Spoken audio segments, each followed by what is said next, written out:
or whatnot. Excellent. Okay. Okay. Well, good morning and welcome to the 2026 January Public Board meeting for the Washington State Commission on Asia Pacific American Affairs. My name is Kendall Kosai. I am the current chair of the CAPA board. The time is 9:02, and I'm officially calling this meeting to order. This meeting is held virtually via Zoom. You may visit our website for the agenda and Zoom link if you need it. And we will hold public comments near 9:15 a.m. today. For those wishing to submit public comment, and if you are online, please message staff via the Zoom chat with your name, and you'll be given 2 minutes and a reminder to wrap your comments with 30 seconds left. To submit written comments, you can email CAPAA@capa.wa.gov. CAPA was established to bring voice and visibility to the diverse Asian, Native Hawaiian, and Pacific Islander communities that call Washington State home. We advise the governor, state legislature, and all other state agencies on issues of importance to our communities, particularly as it relates to state laws, policies, and programs that impact them. We host 5 public board meetings each year to conduct official business, this being one of them. We're going to now call the roll, which serves as a record of attendance for a public board meeting. As a reminder, per agency policy, any commissioner with 2 unexcused or 3 unexcused absences in a 12-month period will be asked to resign. As we go around, I'll ask commissioners and staff to please identify them by name, pronoun, and the county in which they live. So I'll start. My name is Ken Okosai. I use he, him pronouns, and I represent Pierce County on the commission. How about Vice Chair McKenna? Hope you're feeling better. Yeah, getting there. Taiao Manuia, everybody. Good morning. Hope everybody's staying well. I am a little sick, so excuse the nasaliness. But my name is Kiana McKenna. My pronouns are she, her, and I represent Spokane County. Great. Thank you. How about our legislative chair for the commission, Commissioner Leasing? Magandang umaga. Good morning. I'm Anna Leasing. I use she, her, shall pronouns, and I'm representing King County. Great. How about Commissioner Hui Pasqua? Good morning, everyone. Carrie Hui. I use she, her pronouns, and I maintain a home in Yakima County and in King County as well. Good morning. Thank you. How about Commissioner Lehrman? Good morning, Scott Lehrman. I represent Franklin County, use he, him pronouns. How about Commissioner Fongsa? Good morning. I am he, him pronouns, and I represent Benton County. Great. Commissioner Upala? Good morning, Lalita Upala. Go by she, her, King County. Commissioner Sisavari?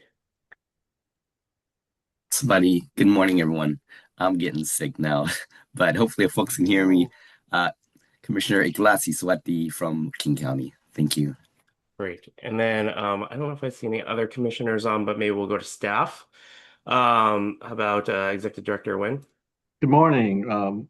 Joining you from my new home in Seattle. My name is Nam Nguyen. I am the Interim Director of Commission of Asian American Affairs. Thank you. What about Nagin? I know you're busy kind of managing. No worries. Nagin Comcar staff, she, her pronouns, and King County. And then Brenda. Morning. My name is Brenda O'Brien. I use she, her pronouns. Thanks, Brenda. Okay, seeing that I didn't miss anyone, we're gonna just move right along in the agenda. You know, one of the things that we wanted to just kind of provide at the beginning of this agenda, many of you probably saw my email that I sent to the commission at large, but just for the public's knowledge as well, Commissioner Faitilia submitted her resignation as commissioner effective January 25th. Interim Director, when did you? No, I wanted to go ahead and continue. I just wanted to say something after you're done. Okay, no problem. So, like I said, Commissioner Fatilea submitted her resignation on January 25th, 2026, vacating the chair position. And in accordance with CAPA bylaws, as vice chair, I'm stepping into the role of chair to serve out the remainder of Commissioner Fatilea's term as chair through September 2026, when we typically have elections. And so Commissioner McKenna will be stepping into the vice chair role from her current role of second vice chair, and we're just deeply, deeply grateful to Commissioner Fatilia for her, energetic leadership, her good-natured humor, and obviously her unwavering commitment toward making our communities a better place ultimately. And we're hoping that we can find some time in the next couple of months to celebrate her tenure and leadership at CAPA as a group. So more to come on that. But as we kind of think about leadership transitions and moving into this year is going to be really critical, obviously, with the strategic planning process, as well as a number of other decision points for the commission. So, I'll be asking a lot of you to step up and to be engaged, and hopefully, we'll be stronger than ever moving forward. So, I just want to make sure that folks, if you didn't see my email, saw that also to the public as well. And I'm always available to talk. I'm always here. And please feel free to always reach out. But Interim Director Nguyen, did you have something you want to say? Yeah, I had coffee with Lydia yesterday, and it was just simply a matter of capacity for her. She has too many things going on in her life now that she didn't think she had time to dedicate to Kappa. She also wanted me to tell everyone that she's very much wanting people to reach out to her for coffee and just to meet up when she has the time. So if you can, please reach out to Lydia and ask her out for lunch or coffee. Great. Certainly will be doing so here shortly. Um, okay, so is there any questions, comments, anything that people have? Okay. We're gonna move on to the approval of the agenda. I'll entertain a motion and second to approve the agenda, please. So motion to approve. I'll motion to approve. Thank you, Vice Chair McKenna. Is there a second? I second. Okay. And then is there any discussion? Nothing? Okay. Okay, so we'll move it to seeing no discussion, we'll move it to a vote. We'll now call the vote. All those in favor, please say aye. Aye. Aye. Aye. All opposed, say nay. Are there any abstentions? Seeing none, the motion carries. Agenda is approved. Next on the agenda is approval of the November 2025 draft board meeting minutes, which everyone received in advance. If you didn't, check your email. Are there any suggested changes in the minutes?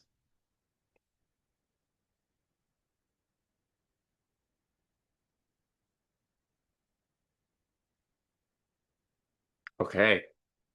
Seeing none, I'll entertain a motion to approve the minutes. I'll move to approve. Thank you. Is there a second? I'll second that. Great, thank you. And so any other additional discussion before we move to the vote? None? Okay. We're now called the vote. All those in favor, please say aye. Aye. Aye. All opposed, say nay. Are there any abstentions? All right, the motion carries. Wonderful. Thank you very much. We will now move to public comment. We're now entering the public comment portion of our meeting, where we can hear from members of the public. At the beginning of the meeting, we ask interested members of the public to message in the chat to sign up for public comment. If you haven't done so already, please message the staff to do so if you wish to provide public comment. Staff will call out those names in order. If you just logged on, it's not too late to sign up, like I said. And at the end of public comment, I will call for any remaining speakers who may have missed before concluding. So, just a reminder, each person has 2 minutes to submit public comment, and with a a note or a reminder at 30 seconds left. And if you run over time, you may unfortunately be cut off, but we'll be judicious in that. Staff, please share the first two names on the list. I currently do not see anyone signed up. I'll give it a couple more seconds in case someone is still typing.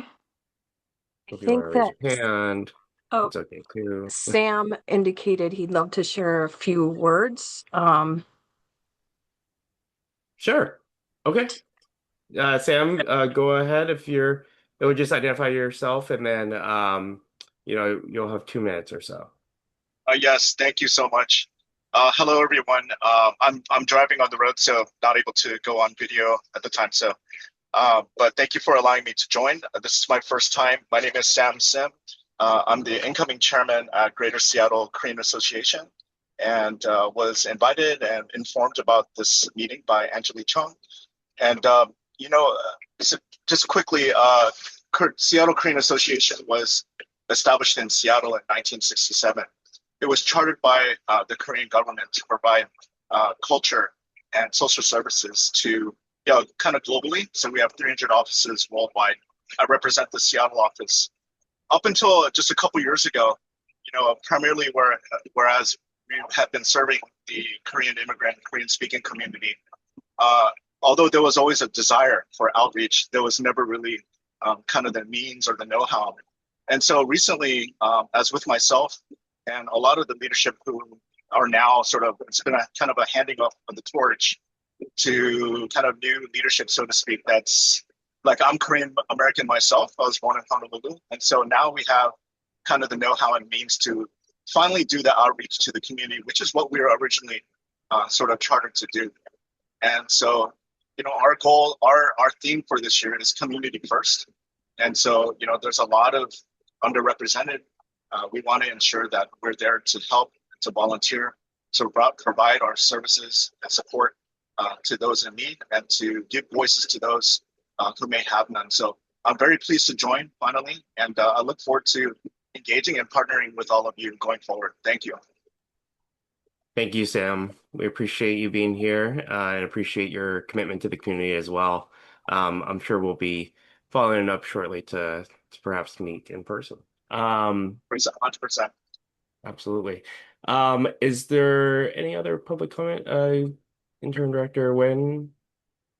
I just have a question for Sam. Can you write down your contact information and the name of your organization in the chat, or Angelique probably can provide that. Yeah, no, sorry. I'm driving. I just realized you if Angelique could do that'd be great. Thank you so much. Yeah. Great, thank you. Again, is there anyone else signed up, perhaps?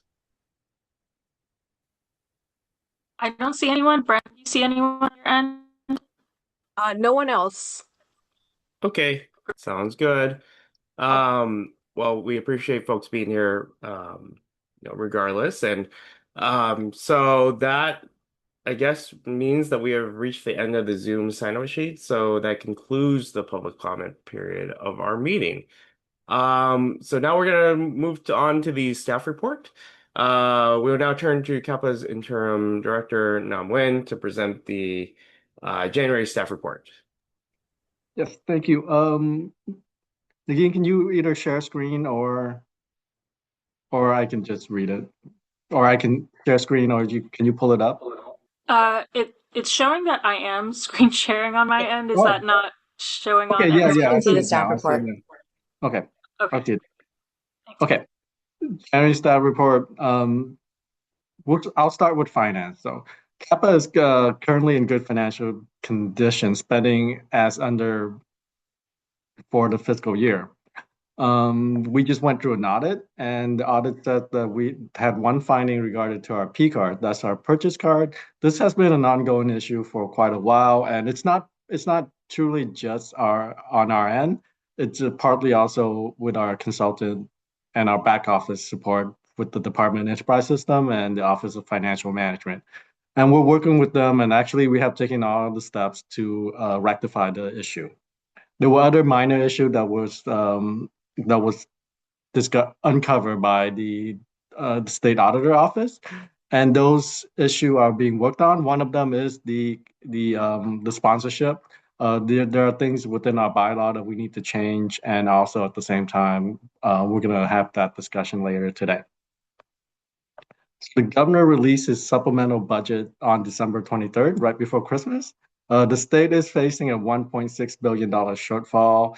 The budget is being made up by certain things that's not using the rainy day fund and reducing agency spending, including ours.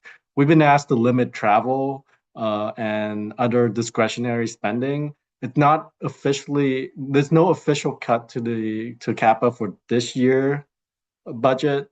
It's the next fiscal year that we anticipate about probably a 25% cut to discretionary spending. That's travel, training, professional development, and things like that. And as part of the budget process, we submitted a decision package to move the funding for Lunar New Year education program to next year. And unfortunately, the governor did not include that in his budget. I've been asked to basically preview the appointment process. The commission will begin accepting application for appointment in the spring. We're guaranteed to have 2 open seats as Chair Fatalia has resigned and Commissioner Sisavati has accomplished something that's rarely accomplished, serving out his maximum 3 terms.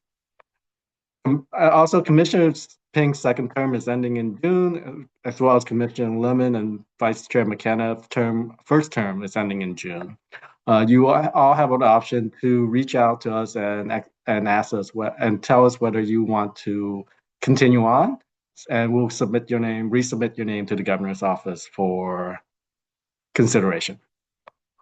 Finally, we moved the March 21st meeting online because myself and 2 of our commissioners participating in the Alroy's event at the Washington History Museum. It commemorates the 50th anniversary of Southeast Asian American migration to Washington State.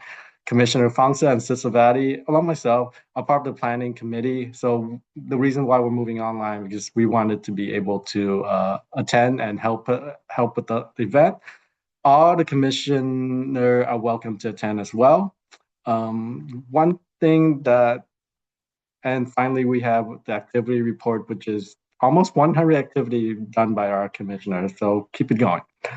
One thing I did not put in the report of note is next week is API Legislative Day. It's on February 5th. It starts at 9 o'clock in the morning with a rally and then go on throughout the day with appointment to meet with legislator. There's a pre-meeting before for APIC leader on Wednesday. And if one of the commissioner wants to attend the Wednesday meeting, please let me know. It's at 10 a.m. Okay, that's all for the staff report. Does anybody have any questions? Any questions? And we'll talk about some of those pieces within the strategic planning process as well, including appointments and whatnot. But just a deep appreciation to Interim Director Nguyen, Nagin, and Brenda, who every day do amazing and great.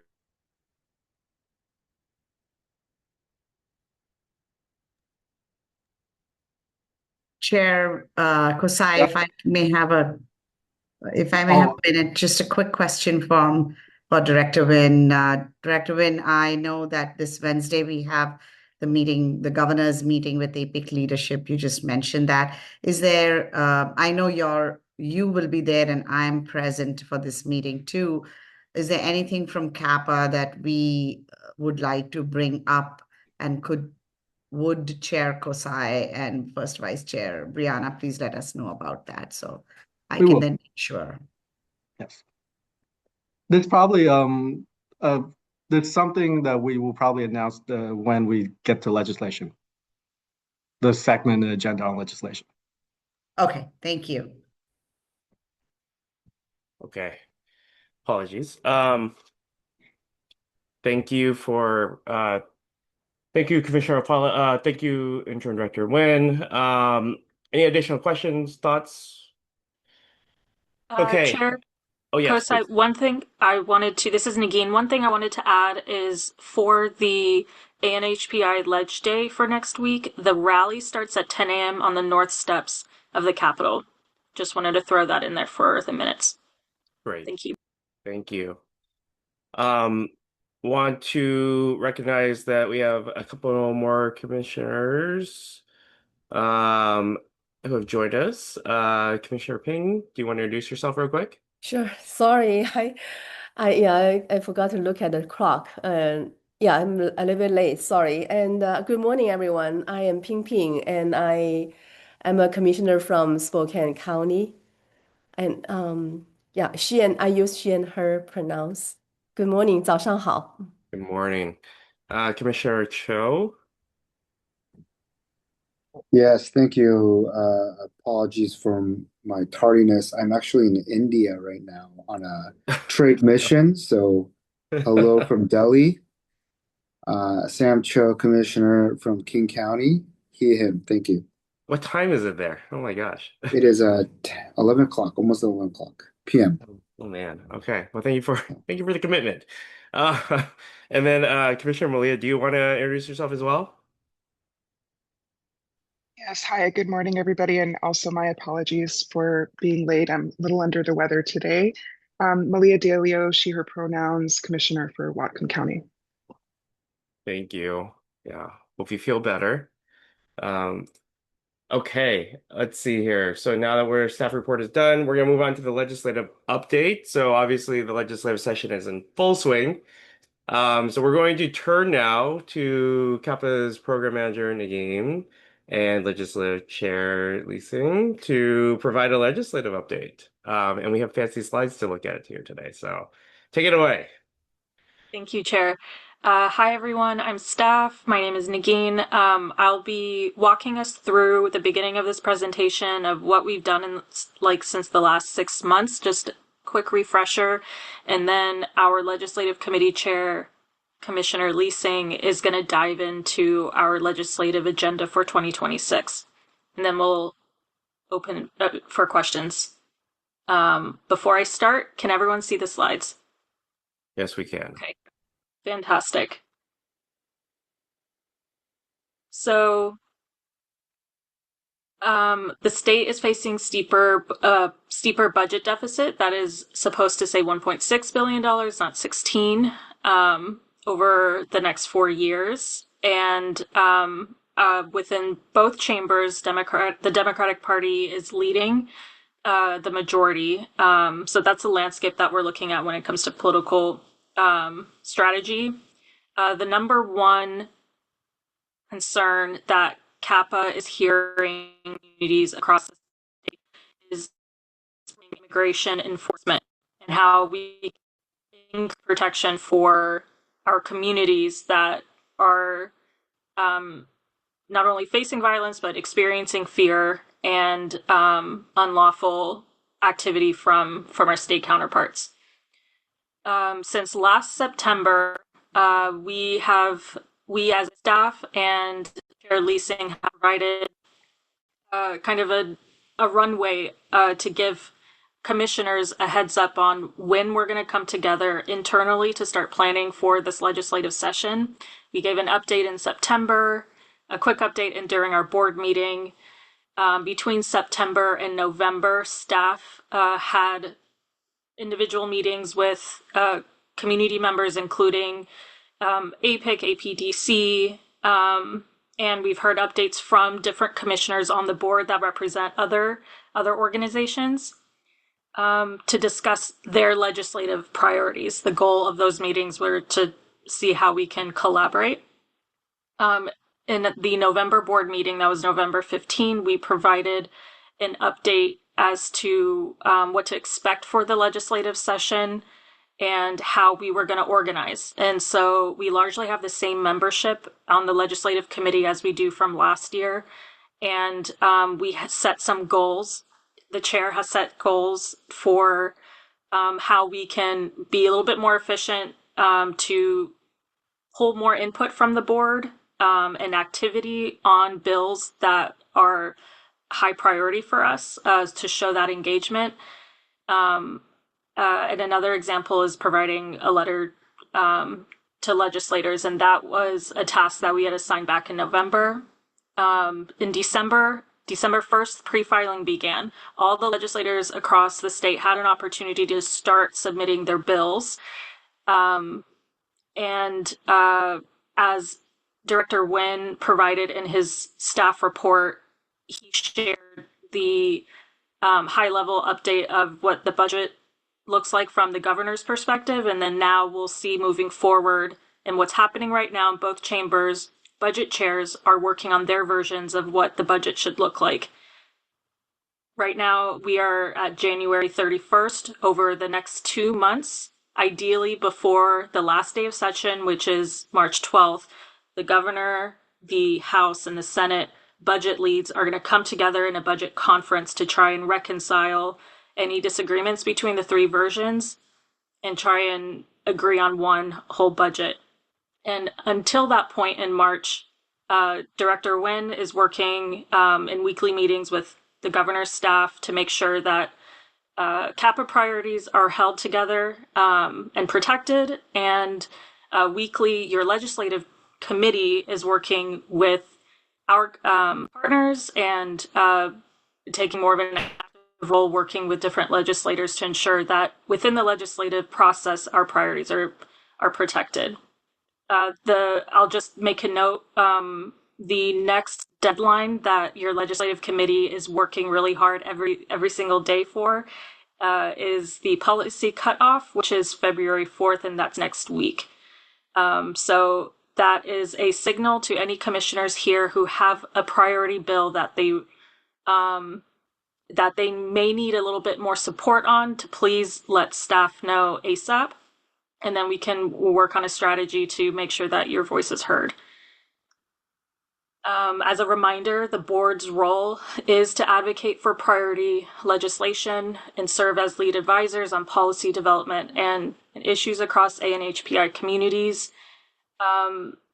The key that has evolved and created into a system that internal level, what your legislative committee is, how they're filtering bills are bills that we are actively supporting, passively supporting, those that we want to track, but there's no action, and then those that we oppose.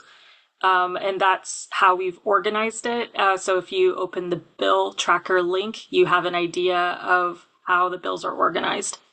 At this point, I'll go ahead and pass it off to Chair Lee Sing to run through our legislative agenda. Thanks so much, Nagin. And thank you, Nagin and staff, for all of your help. I just wanted to give a shout out to Nagin, who has been working around the clock on helping us turn around and just be really responsive to new bills that we were not previously anticipating, as she walked us through the timeline, right? We did a lot of work, as much work as we could leading up to session to identify priorities, get input from commissioners about what priority bills were going to be. But this is, we're going through some really tumultuous times, I think, broadly, and our legislature is stepping up to be responsive to that. So we actually saw an influx of new bills proposed, which is not typical on a shorter session. And many of them are very much focused on protecting Washingtonians and particularly impacted communities from unlawful enforcement. And so we actually have put together, our top priority is actually a package of 20 bills that we are calling Protect Washingtonians. We've provided a summary of what these bills aim to do collectively, which is protecting students, workers, voters, patients, children, and families by instituting stronger data privacy laws, putting really clear requirements for law enforcement and government officials when they're undertaking enforcement activities such as banning facial coverings, requiring clear identification, judicial warrants, etc. It also puts in protections for I would say like for folks in detention as well, it expands rights in terms of having free communication access, access to legal representation, and then even down to helping impacted employees and their families through shared leave. So it's really broad ranging, and we felt like this full suite of 20 bills was collectively needed in order to meet the moment and adequately protect our constituents and not just ANHPI communities, but communities across, particularly immigrant communities and vulnerable populations. So we have worked together and we identified that those 20 bills, which was again we're calling Protect Washingtonians, would serve as our top priority, meaning those are bills that we are going to actively support. We quickly organized a letter, which we sent around to the commission for review, that we are sending to legislators, particularly to Senate and House Majority leaders and the members of Color Caucus. And I'm actually happy to say thank you so much to Interim Director Nguyen for his support and quick action this week too. We will be sending that later today, and it will be signed not only by CAPAA, but also the Commission on African American Affairs, Commission on Hispanic Affairs, the LGBTQ Commission, and the Women's Commission. And so we will be jointly communicating to legislators that Protect Washingtonians is our top priority for this session, and we would like to see these bills passed and funded. Each week, Nagin will be doing posts on social media. So we'll do a social media rollout to communicate to our CAPA followers that this is our top priority, along with a list of bills. Nagin, I think the next slide has the list of bills if folks want to take a look through. And we are going to make sure that each week we do a roll up that says, here are the bills that are actually scheduled for hearings this week so that we are able to organize and mobilize community members to be able to sign in pro or testify if they would like, and so that they have that kind of push each week so they know how to engage if they so choose. I think, let me just pause there to see if there are questions about Protect Washingtonians. Okay. And again, just thank you so much to the full commission for, I know this was a really, really tight turnaround. I think I emailed everyone about this with like a summary of all the, at that time, maybe like 25 bills last weekend. And so the fact that we were able to organize this so quickly, get a lot of turnout, and get our sister commissions to sign on with us and take a united stance was really incredible to see the quick action and solidarity. Okay, so we, in addition to Protect Washingtonians, there are actually a lot of other legislation that is up for consideration this session that are very important and beneficial for our communities. We've listed them here. And so CAPAA is proactively supporting these as well. We will do a social media push to, list these bills out and take a public stance that we are endorsing them and supporting them. And we'll also be sure to be signing in pro for each one of these bills whenever they're up for committee hearing.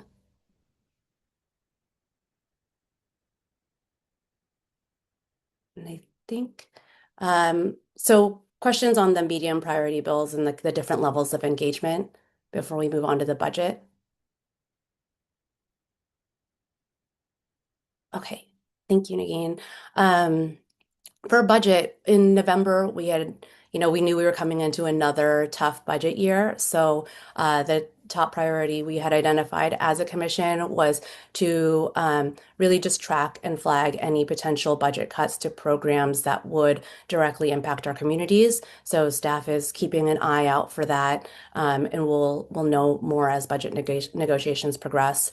That'll probably be in the next several weeks though, as they are still working through the initial legislative cutoff dates.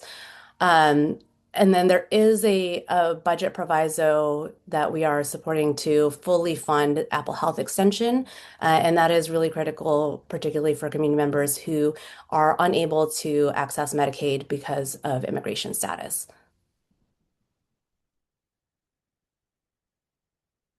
Great. So unfortunately, we also need to decide which things are not we are not able to take a proactive stance on. These were bills that were identified either by community members or commissioners as bills that they'd like to see support on. I can tick through each one of them so that we can just kind of explain how the legislative committee recommended no position on 2242 around vaccine guidance, which felt fundamentally it wasn't necessarily within CAPA's expertise. Not that we, didn't think it was a good bill, but we wanted to make sure that we were being judicious in the bills that we are, that one we weren't diluting our limited influence and our asks with legislators. And then also in areas where we really felt like CAPA was a credible and influential voice. And so the 2242 was not one of those. On 2159 or 5872 on fully funding the Early Childhood Education Assistance Program, that was we've heard, mixed responses to this bill in terms of, its implementation of ECAP and what and how much benefit it particularly brings to ANHPI communities and other marginalized communities. So that is one that we're actually, taking no position on currently until we have had a chance to have further conversations with more community-based organizations. And so that one's a little bit more of like we need to learn more. Um, Similarly, as the vaccine guidance bill, 2168 on overdose detection mapping, again, there was, this is about being able to share overdose encounter data to inform the mapping program. I think, no stance from CAPA. It doesn't seem like it's one that's in our area of expertise. Similar with the next bill 2198 on state agency credential catalogs and data reporting and data efficiency. 2225 on AI precautions for minors. This one was more of that we have not actually had a conversation as a commission on our stance of AI broadly and wanted to be able to take time to, if that is something that CAPA wants to weigh in on really think through what our priorities and overall like comprehensive stance is on AI broadly and impacts across the board, not just for minors, before we weighed in on a specific piece of legislation regarding AI. And I think the other few bills were also, tugboats for oil tankers, and then also online verification system for motor vehicle insurance also felt outside of the scope of CAPA's expertise. So that's why we took no position on those. 2197, this is a bill that designates English as the official language of the state. I think that one has raised a lot of concern in terms of just like current political environment and volatility and potential uh, hostility towards our communities.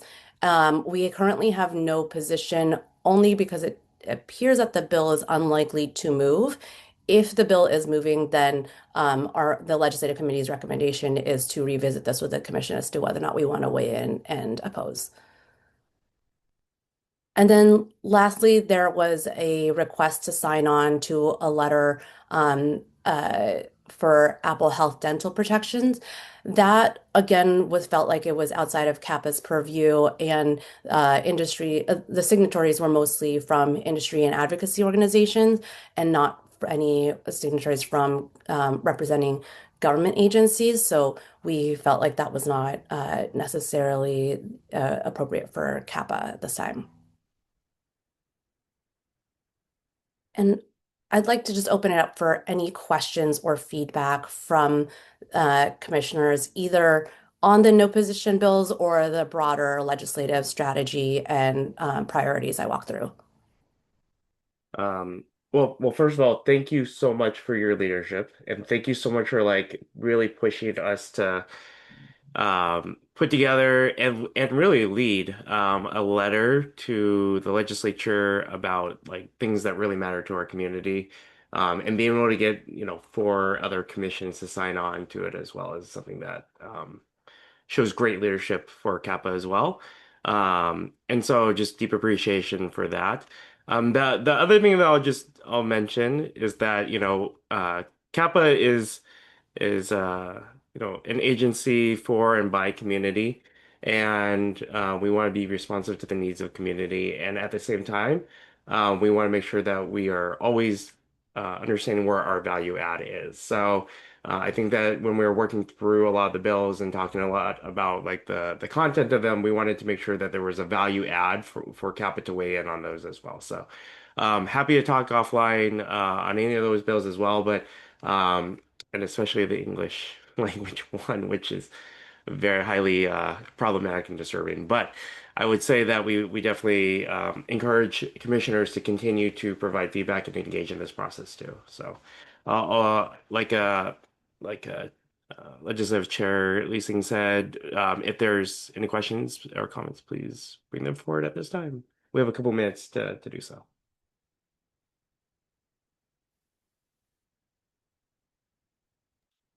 Malia. Thank you, Chair Kosai.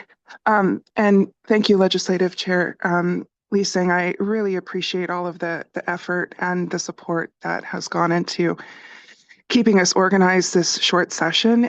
It is no small feat, and I know that a lot of robust effort has gone forward in terms of not just tracking and signing on, but also giving testimony from our fellow commissioners on this panel. And so really appreciate everyone's efforts right now.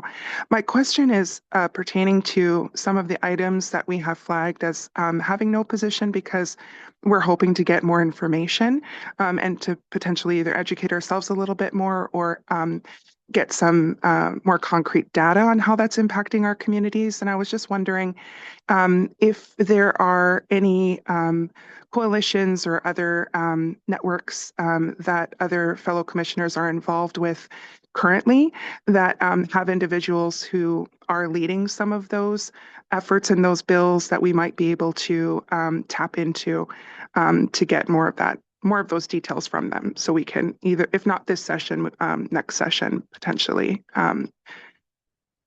have some more fertile ground to work from.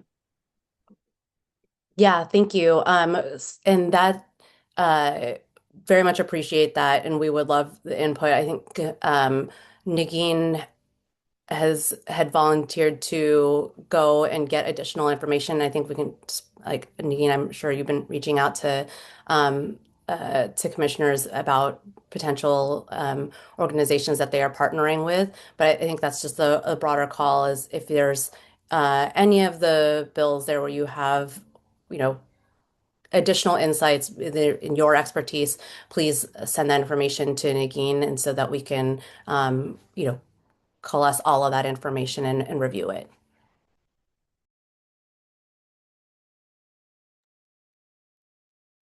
Thank you. Any other questions? Chair Kosai, Yes.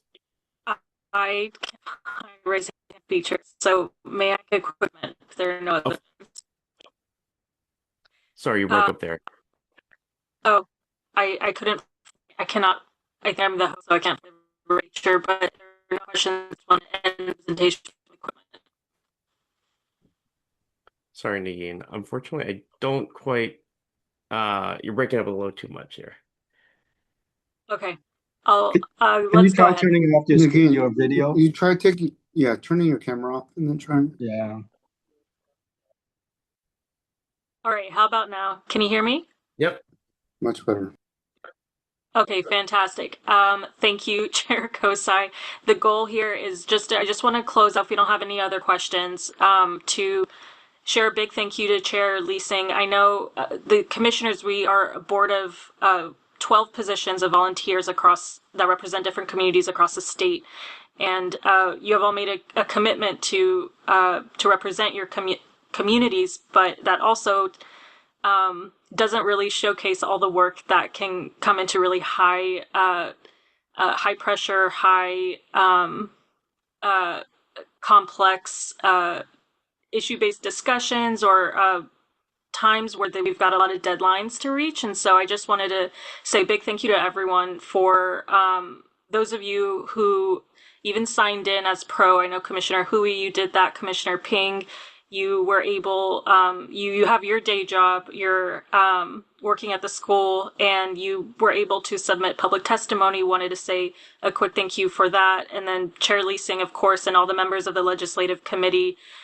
This is a 60-day session, so that means deadlines are cramped. And so Chair Lee Sing has her own full-time job, and in addition to that is working around the clock. So just wanted to say a quick note of gratitude and appreciation for everyone here. Thank you.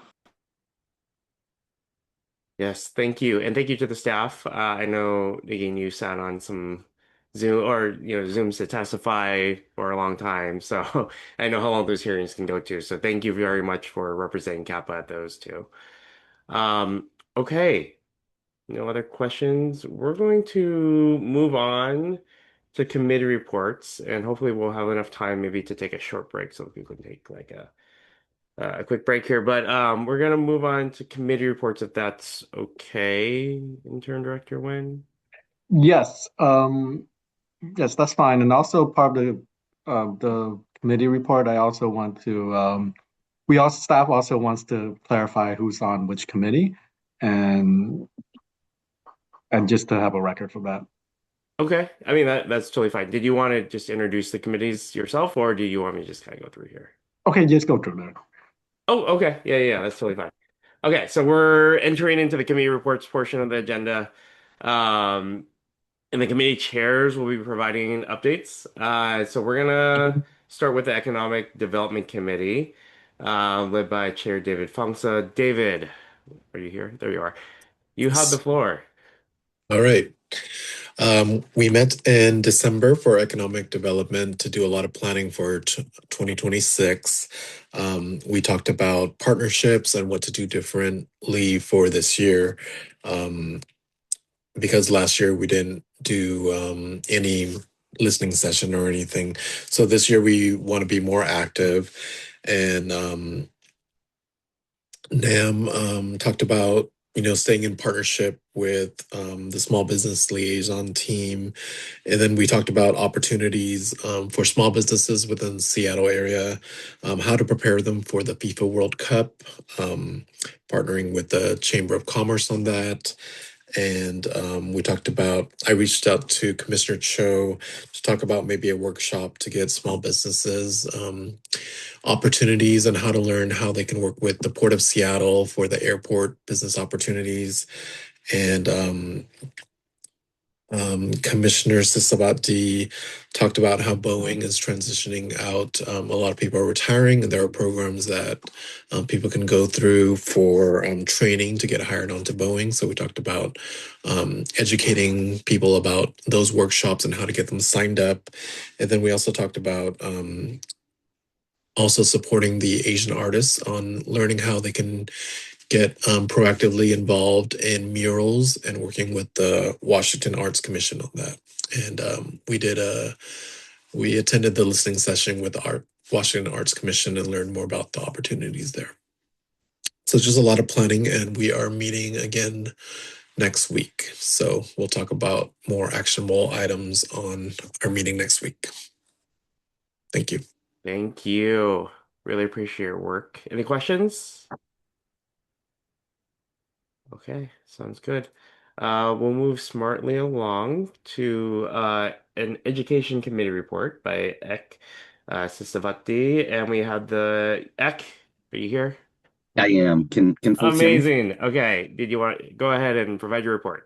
Awesome. I'm just going to highlight one, which our education committee has been really, really focused on, and it's the Substitute Senate Bill SSB 5574. And I know Commissioner Linsing has kind of shared a little bit that that's one of our priority as well. So it continues to move forward. The Senate Early Learning and K-12 Education Committee voted the bill out of committee, and it is now in the Rules Committee At our January 14th at the Capitol, 17 people testified. Many were our students, and they were just incredible. They just spoke powerfully and on sharing why this needs to pass. Their voices, along with support from 76 organizations throughout our state, really underscores how important this legislation is for our communities, for our schools. The updated bill removes OSPI's costly standards revision requirement and instead directs school districts to adopt policies by 2028 to include AA and NHPI, along with Latino American and Black American history within their existing social studies courses. Instructions aligned with these policies would begin in 2029 to end to 2030 school year. This does not create new classes or graduation requirements. It simply affirms that our history belongs in the curriculum and that students are already taking. This is the first step to ensuring that our stories, our communities are reflected in really the existing framework that's never happened. So I want to recognize Angelina Chong, Washington State Director of Make Us Visible, the Make Us Visible Steering Committee, many of whom are students, and the CAPAA staff team and legislative committee for your dedication and your steadfast leadership throughout this process. It's essential in moving this bill forward. You can continue to support this bill by contacting members of the Senate Rules Committee. Senator Hoskau, I think you're here, and encouraging them to advance SSP 5574 to the floor for a vote. That's all my report. Thank you.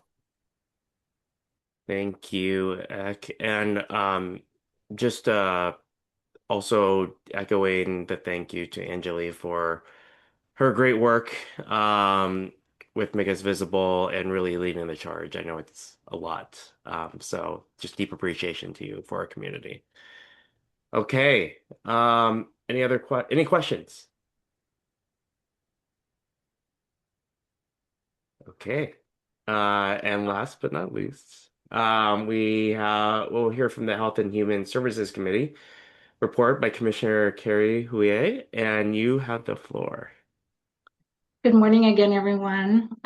Carrie Hui with the Health and Human Services Committee update. And just it's been a busy period, but I just wanted to kind of remind everyone that we've got this huge lofty goal of advancing policy and conditions to promote the physical, mental, emotional, and spiritual wellness of Asian, Native, Hawaiian, and Pacific Islander communities. Huge task, no larger than the other committees.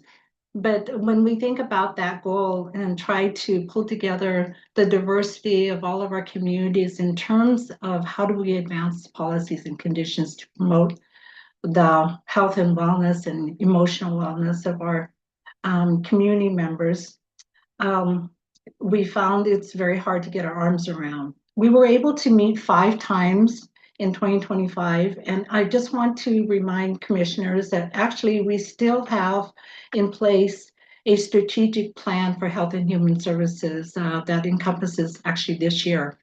But in our December meeting, it was very clear that we need to take a look at those priorities, begin to, I think, hone in on the enormity of our task.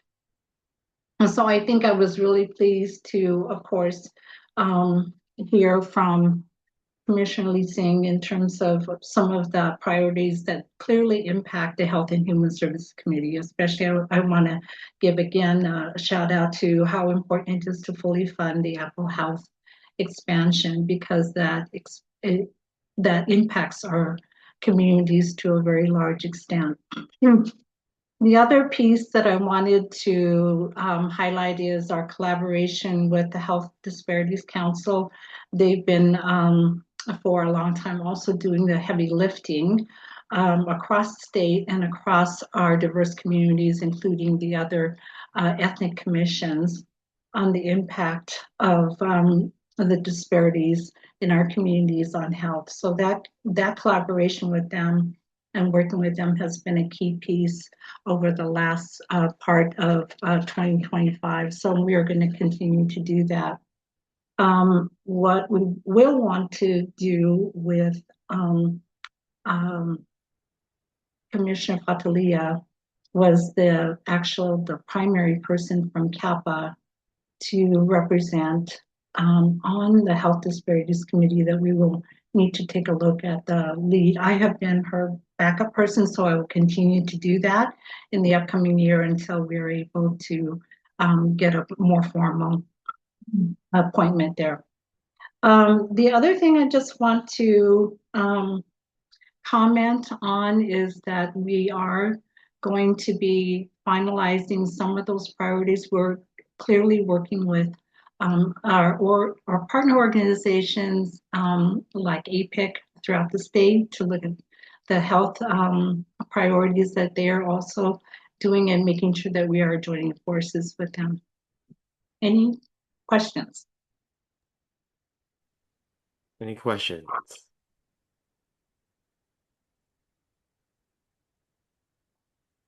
Seeing none. Okay, great report.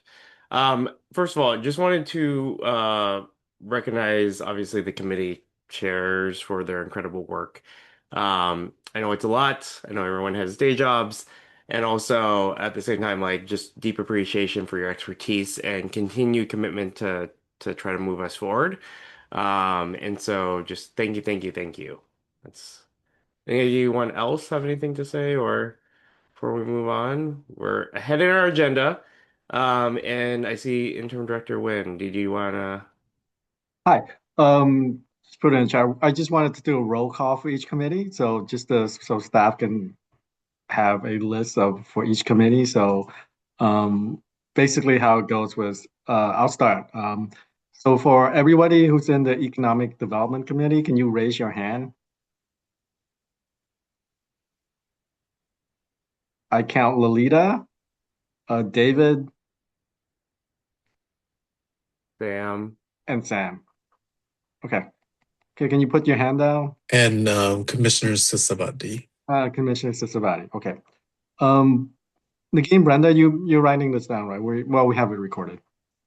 Yeah, I think the happy to continue with this. I think the goal was just to make sure that if anyone wanted to switch committees or just kind of do a refresh, I know at one point we were over quorum on a meeting, and so I want to give this time to make sure if folks wanted to switch to go ahead and have a chance to bring it up now, but we also didn't put it in the agenda. So if folks want to think about it over the weekend or the next week and kind of see if they want to switch committees, to go ahead and let staff know or to bring it up right now, that would be great. And I also separately want to flag that Commissioner Delio has a question that she put in the chat.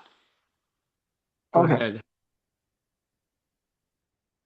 Thank you, Nagin. And please feel free to redirect me if this is a offline question that I should be touching bases with one of the fellow commissioners on.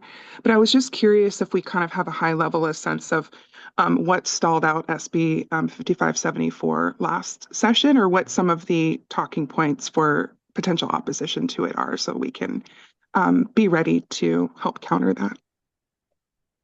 Malia, we can meet up later this week and then I can tell you.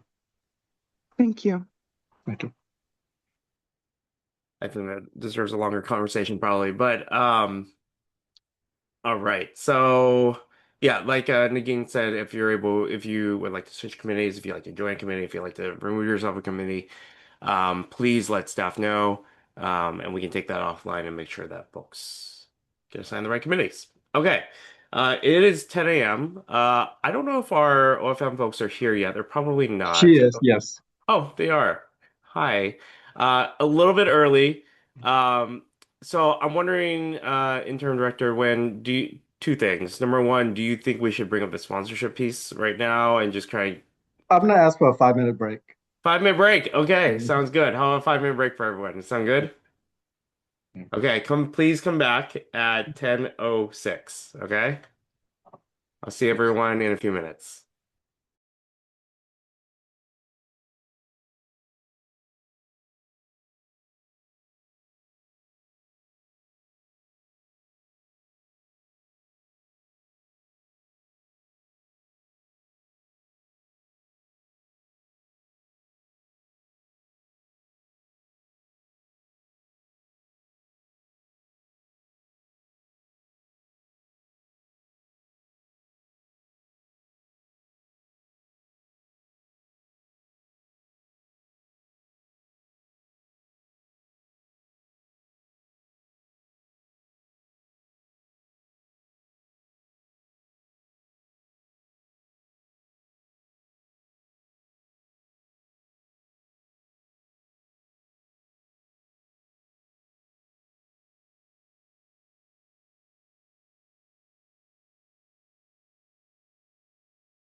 Hi, Amber. Hello, happy Saturday. Happy Saturday. Thanks for being here. Of course. The sun is out where I'm living, so That's I am right. excited. It was raining quite a bit the last couple days. Is it? Okay. Well, it's still raining Morning here, here. so, you know. I'm jealous. It is still very gray over here. Okay, I'll try to send it your way.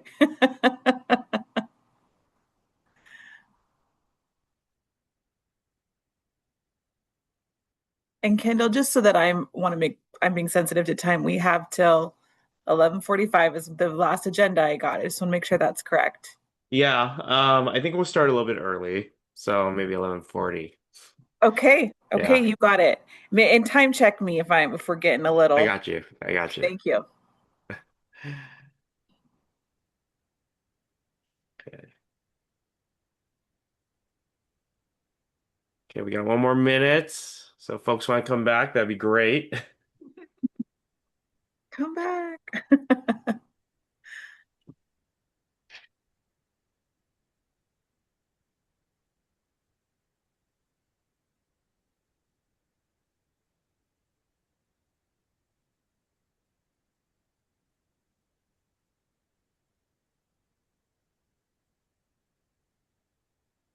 Okay. Hope everyone had a good break.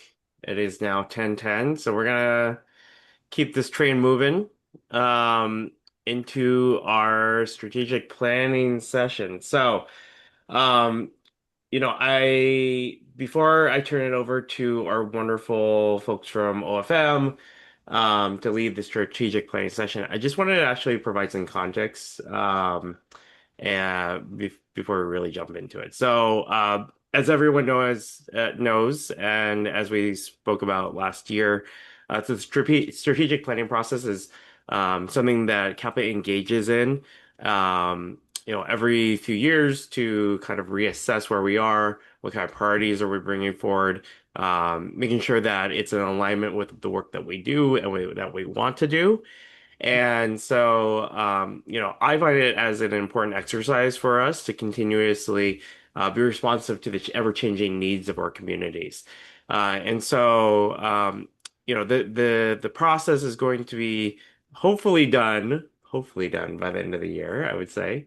I had a chance to talk to Amber and Lenora, who I don't know is on. Um, yeah, you are. Hi. And just they have a vision for how the cadence will go. They'll walk us through a couple of things. But before they kind of really get into it, I just want to say that we need everyone. We need everyone to participate. We need everyone to be engaged. We need everyone's input. And this is something that is just really important to the agency moving forward. So your engagement, your thoughts, your experiences, um, your opinions, they all really matter to this process. And so I hope that you will uh, do your best to be engaged in this process. So, that means speaking up, and I will call on people today for if there is silence, because I want to make sure that we have equity and voice in this process too. Um, so. I want to turn it over to our OFM consultants, Amber and Lenora, who will be leading us through this process. So, Amber, you want to take it away? Sure. Good morning. Happy Saturday. Last day of, I feel like with the 87th day of January for you all. So I hope you're taking care of yourselves. And I am logging in from Clark County. So I'm close to Portland Metro. And I'm really grateful to be here. I really respect what CAPA does. I've worked with NOM in several different ways previously, and the commissions as a whole have such a valuable space within Washington State. Personally, my oldest child was an LGBTQ commissioner, and that really opened up my eyes to visibility, the opportunities, the engagement, the ways that they were able to be professionally developed, and what a unique experience that was for them. So, with that, at OFM, we really are an interesting little agency. We really help the enterprise in a lot of ways. And we we have and I'll let Lenore also speak to this. I've worked in multiple state agencies. My background's in social work. My background's also in prevention with youth. And so I think at OFM, looking at policies, looking at procedures, looking at strategic planning, it's the other side of the coin. So, how we can operationalize and create visibility, be very clear about why we're here, and then start to get traction of how to get there. And as we know, you're in a right now, there's a very intensive time. There's a lot happening, a lot changing on both the federal and the state level. So Lenore and I are here to lend our expertise to help create longevity for you all, that your vision encapsulates all of that, and that your mission is really clear. As we know, commissioners have appointments and there can be some turnover, so that as any transitions happening for CAPAA, there can be stability there and real clarity. But to Kendall's point, thank you. Your voice is so important. I do recognize we all process differently. And so we provide a Padlet, which is a great way just to write your thoughts out. That is a way of engagement. If you want to unmute and just have a verbal conversation, Lenore and I will be taking notes. So we can also synthesize that for you. If there's something that percolates afterwards, you're like, oh, I forgot this thing. That's okay. Please add to that. So I want to pass this off to my partner in crime. So thank you, Lenore, for being here. Please introduce yourself.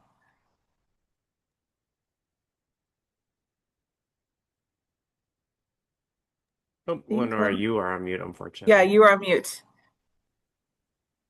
I'm wondering. Uh-oh, it is muted completely. Maybe logging in and come back in. Logging out, coming back in. Oh, no. Oh, no. How did that happen? Okay, my computer's doing all Yes. kinds of stuff. I don't know Now what's you're going on. on. Okay. So hi everybody, my name's Lenore Sneva and I use she, her pronouns and I work with Amber Coleman at OFM. I've been working there for about 7 years. And so I'm just very excited and honored to be here with you all to talk about strategic planning over the next year or so, and I'm ready to get started. Thank you, Lenora. And we do try, I mean, I know icebreakers would be a little crunchy. If y'all don't like baby showers, I get it, but we need to get to know y'all. And so I was trying to think of a fun way to do that. And in the chat, if we can just go, Kendall, if we could just spend a couple minutes for folks that we don't know. And I don't know how you want to popcorn that, Kendall, but we just would like, if you can and capable, just to come off mute, say your name, and then I just have a fun like question, like what's your favorite winter activity? Maybe you're over winter, I understand. Mine would be being home and having like hot tea like that. I'm not an adventure person. I don't want to be outside unless it's like maybe a beautiful walk in the snow. So that would be my answer to that. But Kendall, I'm gonna give this to you and then have you popcorn to your team. Okay, sounds good. So hi, Kendall Kosai. He, him pronouns. My favorite winter activity is I like to go clam digging at the ocean. Everyone's been to Nice. ocean shores and done razor clam digging. It's clam digging season, so that's my favorite thing to do during the winter. I'm gonna popcorn it over to Scott.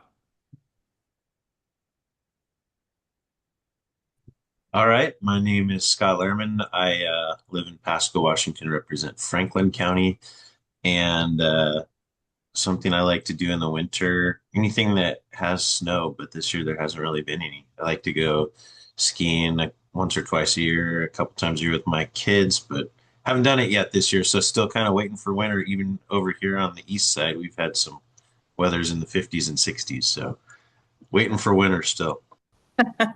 Thank you, Scott. And I'll popcorn it over to Anna. Good morning. I'm Anna Leasing. I'm in Seattle, so representing King County. I don't know. It depends on the winter. Right now feels especially intense, so I've been escaping a lot into football. Go Hawks. Yay. I will popcorn it over to Kiana. Good morning. Thank you so much for this. And again, thank you for being here on a Saturday. My name is Kiana McKenna. My pronouns are she, her. I'm in Spokane. And I'll also add that for the sake of this commission, I'm representing the Samoan and Korean community. Um, and my favorite winter activities, this is kind of a tie-up because I do love being outside, and recently I've loved hiking with my nieces and nephews. So all of my nieces and nephews are like under 5, but I have 9 of them. And so I love putting them like in a backpack with my husband. We like both have one. And we'll Yes. hike with them because it's like one of the easiest ways to watch them since they're crazy. So I love that, but probably more I like love my in-laws are all skiers, and I love when they leave me at the cabin with like a bottle of wine and a beer. Yes. I'm like, enjoy the thrill. I don't need that. So that's probably my other favorite. And I will pass it over to Eck. Thank you. Thank you. This is Commissioner Sisvati. I'm with King County. You see him pronouns. Wow, the first thing that popped in my head was I like it when it snows, and I like to gear up and walk to the nearest bar, and then yeah, have a few drinks and walk back. Yes. That's what I love. I'm just gonna pass it over to Commissioner Poksa. Good morning. David Pongsa representing Benton County. So I'm neighbors with Scott here. We're right down the road from each other, and it has been a warm winter for us, luckily. Usually winter is not my least favorite season. I don't like the cold. But this year I changed my perspective. So I've been doing a lot of working out, which helps with overcoming the winter blues. And I'm not Chinese, I'm Lao American, but I believe in getting your house in order for Chinese New Year. So I've been doing a lot of organizing, getting rid of old things, and getting ready to welcome the year of the horse spirit. So it's been Yeah. really positive. Yeah. Yes. Down with the snake. Let's go to the sword. Let's go to the fire horse with you. Nice to meet you. Nice to meet you. And I'll pass it over to Commissioner Huey. Hey, good morning again. Thank you for that shout out and Lunar New Year. So actually, I'm going to say, and this harkens back to my childhood. My favorite winter activity is the snowball fight. If you haven't either thrown one or been hit by one or dodged one, you don't know how much fun it is. Nowadays, I don't get to see as much snow as I like. I've come from a family of huge athletes, ski instructors, snowboarders, you name it. Me, I'm more actually sit by in front of the fire, but I will say if you're going to ask me what my favorite winter activity is, it is definitely that snowball fight. I'm going to popcorn it over to Commissioner Kosai. Well, I started, but I think that maybe Commissioner Opala, have you gone yet? No, and I can go next. Thank you, All Chair right, Prasai. sounds good. Hello, Amber and Lenora. I am Lalita Upala, go by she, her. I'm an immigrant from India and I represent King County. And in the winter, I come from the tropics. So obviously I need all the warmth. So it's all about opening my home for some warm ginger chai and excellent tandoori chicken for my community. Sounds lovely. Thank you. And then did you want to pop her? I think maybe Commissioner Ping, did you go yet? Yeah, I will go. Thank you. Hello, my name is Ping Ping. I am from China and I represent Spokane County. Um, my favorite, new favorite winter activity, because winter is a season that I'm kind of because I come from Guangzhou, China, so it's very there's no 4 seasons there. So I'm kind of a little bit scared of the big snow, how to drive on the ice and snow. But now I do have a new hobby in the winter, which is to observe the nature, observe the tree, the cherry blossom tree in my front yard.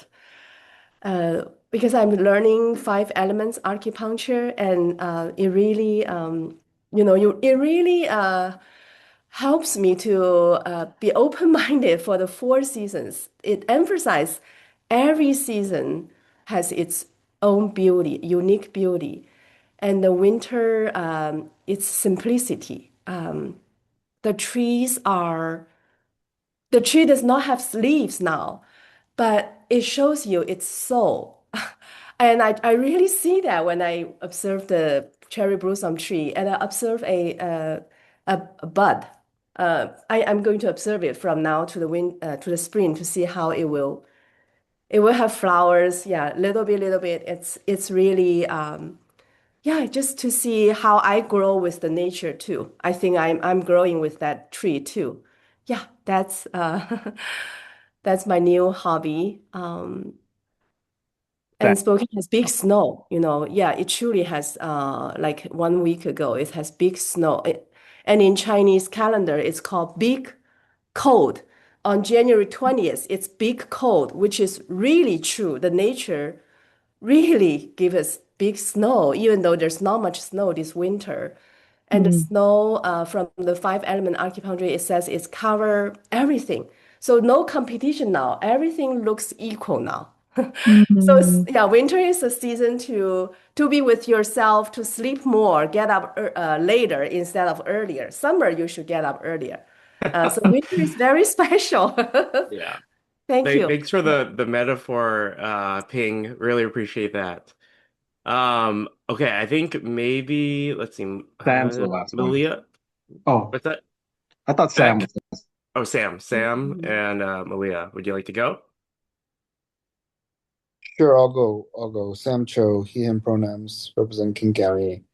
Um, and I kind of took mine. I'm a season ticket holder for the Seahawks, so my favorite hobby has become watching them in the playoffs and hopefully winning the Super Bowl this week. So go Did you get Hawks. drawn for the Super Bowl?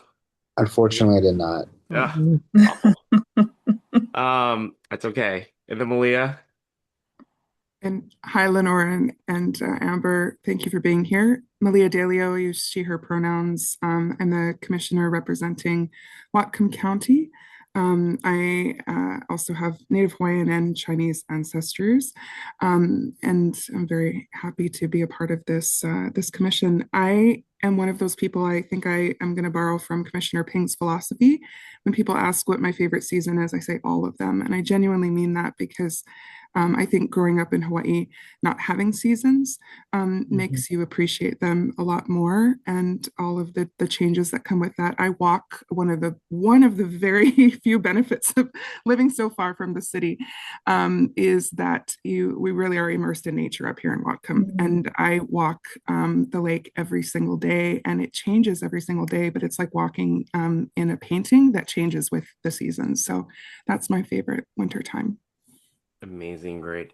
And before I turn it back over to Amber here, I know there are a couple of folks that are here that are not commissioners or staff. If you want to put in the chat, like your favorite wintertime activity, would love to see it as well. I think it's always nice to engage in that kind of way too. So, Amber, sorry, tossing it back to you there. There's a lot of wisdom in this room, and I feel like, gosh, I wish we could stretch out that this hour 15-minute time frame, because I feel like I could learn a lot from you all. And so thank you for your shared experiences and your vulnerability, and a lot of what you said resonated with me. So I appreciate that. And I am also, my grandfather immigrated from the Philippines, and I am multi-ethnic, and I really this is another part of my why. So thank you so much. I have in in our I'm sorry, in the text right here, the Padlet. So I just want to make sure for folks here on the call that it sounds, I've already been getting messages that people have been adding things, which is exciting. But I just want to make sure and verify that you all, if you are having problems accessing, let me know. Otherwise, I'm good faith that you all have access to that. And before we actually start, I know that Nam Kendall, I just wanted to pause and give a moment if someone would like to speak to why we're here for the vision statement for CAPAA, unless we feel like we already covered that.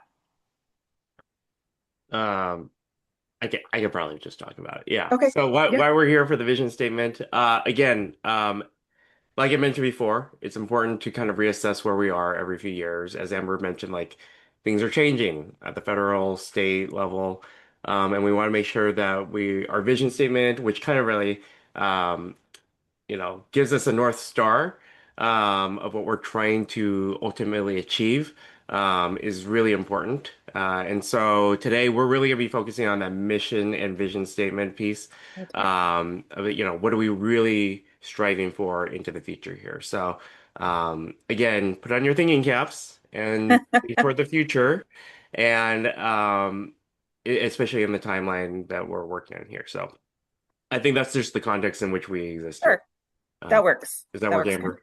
Yeah. No, thank you so much. Yeah. And just to level set and really plain talk a vision versus a mission statement, I think that would be really helpful for context. So thank you for that example, Kendall. Like I love metaphors. So like a vision would be the destination, the future state, the dream. What is it? And so this can be like healthy communities thriving.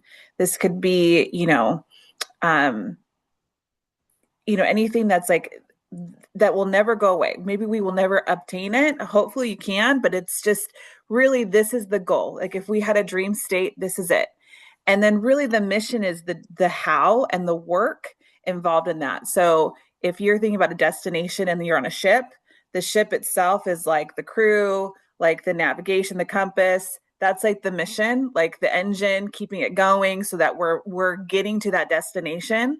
That's a very plain talked example, but I'm going to invite Lenora in because Lenora probably has a lot to add there. Sure, yeah. I actually put some notes in the Padlet as well. So if you click on it, you'll see some.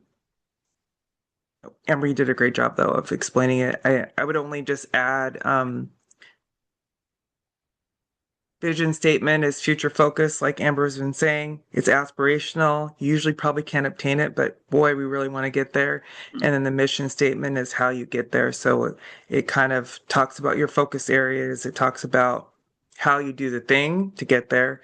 And then I also put some examples of some probably popular companies that you may be familiar with that have some pretty well thought out vision statements and mission statements. So if you look at the far left of the Padlet, you'll see an effective mission statement, IKEA, to create a better everyday life for many people. And then I think I've got a vision statement in there as well. To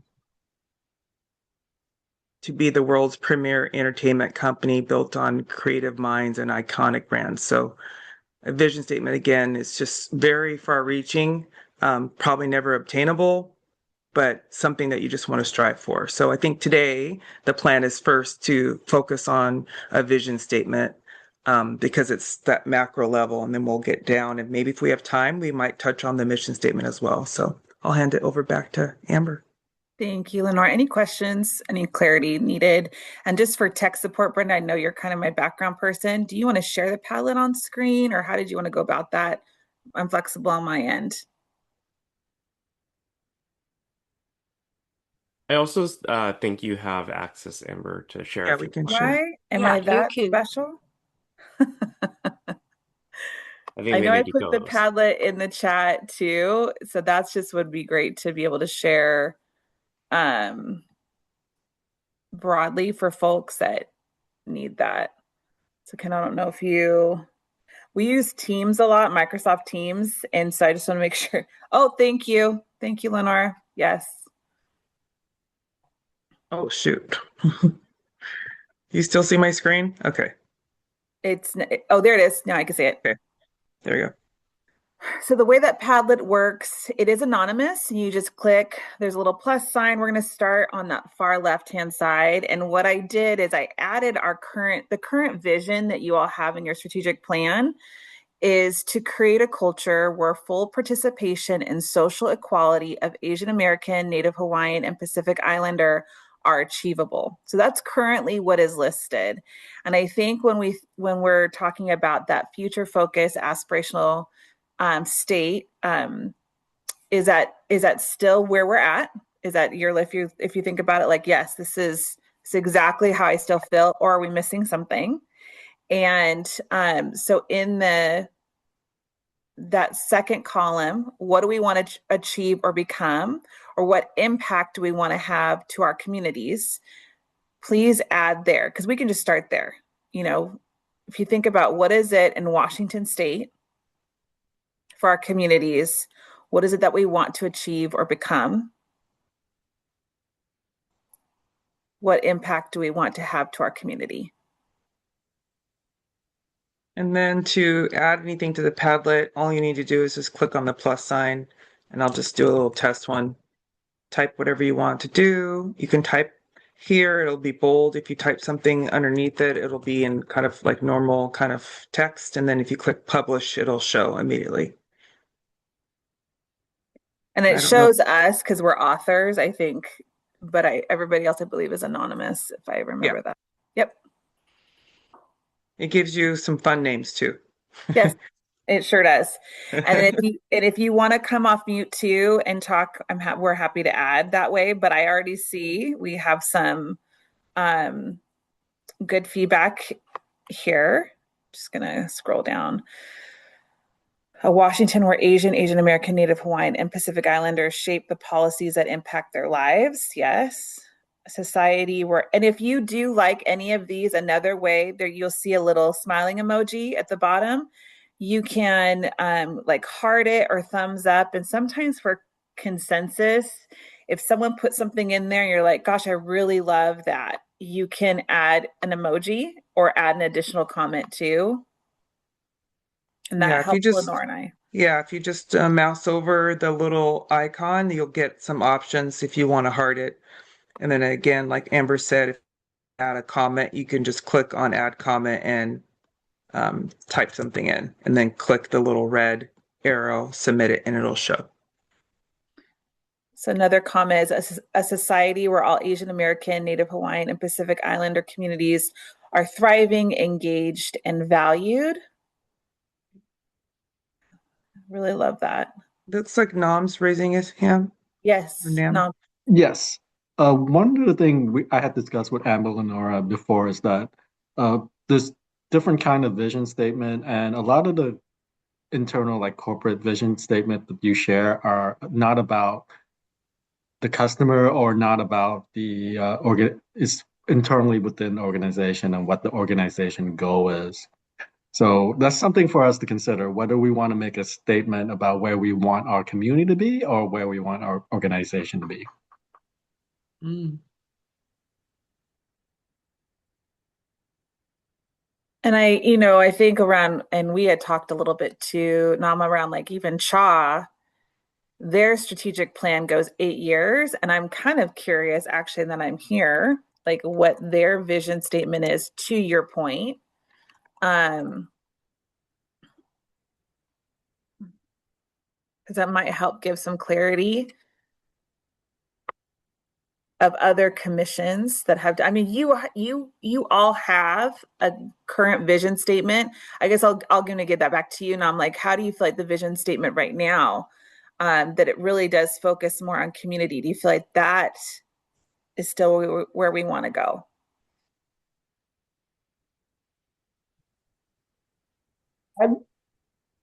I think it's fair that we should consider more of an organizational of where we want as an organization to be.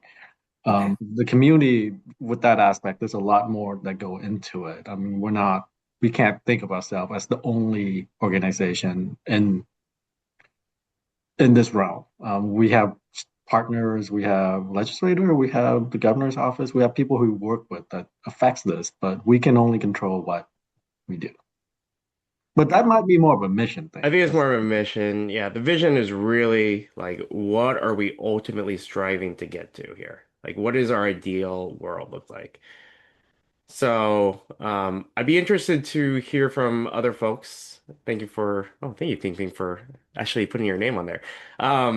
I, Sorry, I saw I saw I don't think I'm Steven, so I kind of just I didn't think about we need to be anonymous. No. I appreciate you owning it. So that's good. I'm the out of box. I have box player here. No, amazing. I'm curious for other thoughts who might just may not be as comfortable. But do folks want to share what they think about the current vision statement? Do you feel like it's outdated? Do you think it's right? I know we're tossing things on there, but how are folks feeling? And I'm gonna call it names if I can't know And their that's in the volunteer. third column too. Kendall, if that helps you, it says vision, what if anything is missing from our current vision statement? Oh, yeah, a So little you can ahead. even, Sorry. yeah, you can like click on that and just be like, I still love it. Or I would just change this. And it just kind of helps you. And I see, Kiana, your hand is raised. Oh, I Yeah. also put the thing in the chat. I put vision statement in the chat. Thank you. Thank you. Yeah, I was just gonna help to kick us off. I added a couple of comments to the vision area. I was like, I'm the secretive bore. I'm not sure how to change that, but that's me.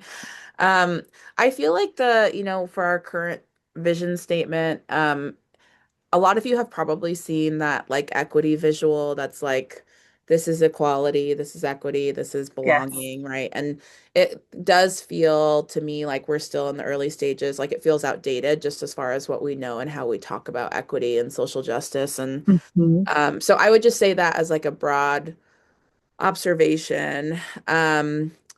It's really interesting that it's like we talk about access to participation, um, rather than like almost like the full engagement of our communities. Like for me, it's not that we're just trying to make it accessible. We're actually trying to have our communities like be a part of these systems. That's like the transformational change that I would want to see. Yes. Um, we also name out sectors like government, business, education. I would probably want to be really specific about what sectors or fields we are talking about. And then the last thing I also want to, well, two more things actually. One thing that I think just in this process, um, it will be really challenging. So everybody has heard me talk about this, and I'm going to say it again because it's really important, Amber and Lenora, that you both hear it too, and that we keep talking about it and it doesn't get forgotten. But we are the only ethnic commission that serves two different ethnic communities. And it Mm. is extremely audacious and it has been very hard to do in an equitable way. And Hmm. our communities feel that on the ground. Hmm. Yeah. And we know that in the way that they communicate that with us. So that's going to be top of mind for me throughout this process. And I also just want to offer that I would love to see us do some type of community engagement, um, even outside of CAPA meetings to make sure that community voice is being heard. Because I don't think CAPA meetings are necessarily the most accessible, or I don't think that's where our community wants to come to give us information. But I have never been a part of a strategic planning session that is forming a strategic plan for that will serve communities, like impacted communities, that has not been informed by community. And I Mhm. don't think that who we have on this commission necessarily it cannot be all encompassing, right? We know it's not all encompassing. So I'm just going to also put that out there. But that's what I'll say just to kick off this conversation around vision and what I'm seeing or not seeing in our current vision. Thank you. Kendall, I see you're off mute. I mean, I totally and completely agree. I think I see this process, obviously, over the next year, being informed and by community. Um, And I think that like as we kind of go along, we should be always looking to them as well to get feedback, to get their thoughts, to get their engagement on this as well. So I agree with, 100 different languages, 50 different ethnicities within the NHPI diaspora. Um, it's going to be important that we get our communities buy-in too. So not just the commission's buy-in. So I appreciate that comment. Other thoughts that people have just about the vision in general? And if Does anything anyone? is currently missing from our current vision statement, so that's that third column. And then the fourth one, Kiana, what you were saying too, like this is what we're missing too. Feel free, we can add stuff. Lenore and I can go in and kind of organize it more, but start adding the things that you're saying too, if you want to. And if you want to change your name, you can hover over what your current one is, and I believe you can change it from that. So let me know if you need some support. I see a couple different hand raises. I don't know who was raised first. I think, yeah, Lalita. Oh, yes, please. Lalita is before me. I don't know who Please. else. Yeah, on my screen. Yeah. Thank you, Commissioner Ping Ping.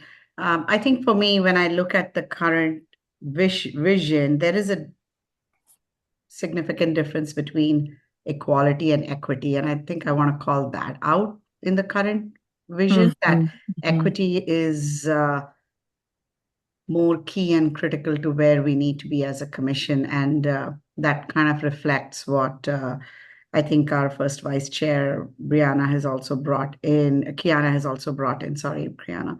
But currently, where the commission is in encompassing all the communities that are included within CAPAA to recognize the most vulnerable among us and then go to that vision and mission is key for our commission since we are revisiting it right now. And I just added a heart for you because it sounds like you said it. So that word equality, social equality, and it's hitting on the okay, a couple hearts there versus equity. Thank you for that. Yes, Commissioner Ping Ping. Yes, I also second Commissioner Upala's point that the social equality, I'm kind of, yeah, just thinking about what is the maybe a more current term or more profound term to what is the social equality mean? How do we measure it? So yeah, I have similar thinking with the Lalita. Another thing is yeah, I like our current mission state is a vision of yeah, it's called create a culture. I think this is quite ambitious, but it's good because it's a good ambition. Yeah, and then for the social equality, I'm thinking along the line of because we have make us visible as a national grassroots movement. I'm thinking, do AA and NHPI people are visible yet? Yes, I just think that even though we are kind of advocate for quite many years now, are we visible? So this is something I don't know, like make us visible or I'm just yeah, something I don't have a term yet, but that's something in my mind. Like we need to be at least visible and really visible. Be included on the table, and be a part of the decision making. So that maybe that's part of the equity, the being visible for this AA and NHPI group. And then I also really think that Kiana's point that we are having different, yeah, we are the only commission having different ethnicity groups. So how to address our own equity thing in this commission, like AA and NHPI, how we can, yeah, what is something that we need to do inside this commission? Do we need to put in our vision or mission, yeah, whatever, but just, yeah, how do we make this kind of distinguishable and also in solidarity with each other? Yeah, that's just my 2 cents. Thank you. Thank you. Yes, Anna, I see your hand. Yeah, thanks. And I don't know if this goes in the vision statement or in like as we start building out the strategic plan, but one thing I would really love for us to grapple with is how CAPA can actually be instrumental and facilitate power building in our communities. I think oftentimes we are like these commissions can be passive representatives, where as things come to us, we can be reactive or, and support, but has marginal benefit or impact at times. And so I would just like to for us to be very like intentional about how do we approach and actually make sure we are working on power building across our communities in Washington State so that it is not marginal participation and that we actually are moving towards a representative government. Thank you. I'm just gonna piggyback on that really fast. Thank you, Anna. I think that, yeah, I completely agree. I I think I desire for CAPA to be better at building relationships, to be able to do any power building work. And um, I think that there's a lot of really great power building work happening in community. And when I say like in community, I'm distinguishing that away from like CAPA being a government agency because we are. And I think that there could be really good partnership and like a lot more effective collaboration that happens in that. But I also, and I can put this on the Padlet, but the CAPA just has really unique positionality, and I think all the commissions do. And I think what happens when bodies are created like this, it can be kind of just like like, let's check that off of the list, or it can just be like very symbolic, but not really much more than that. And I think CAPA, and all the commissions, even to a certain point, have not been able to leverage their positionality in government, and their positionality with the governor's office and other electeds, to be able to really move the needle as far as what communities are self-determining as their priorities. So, and I just wanted to piggyback off of that, but I appreciate you saying that.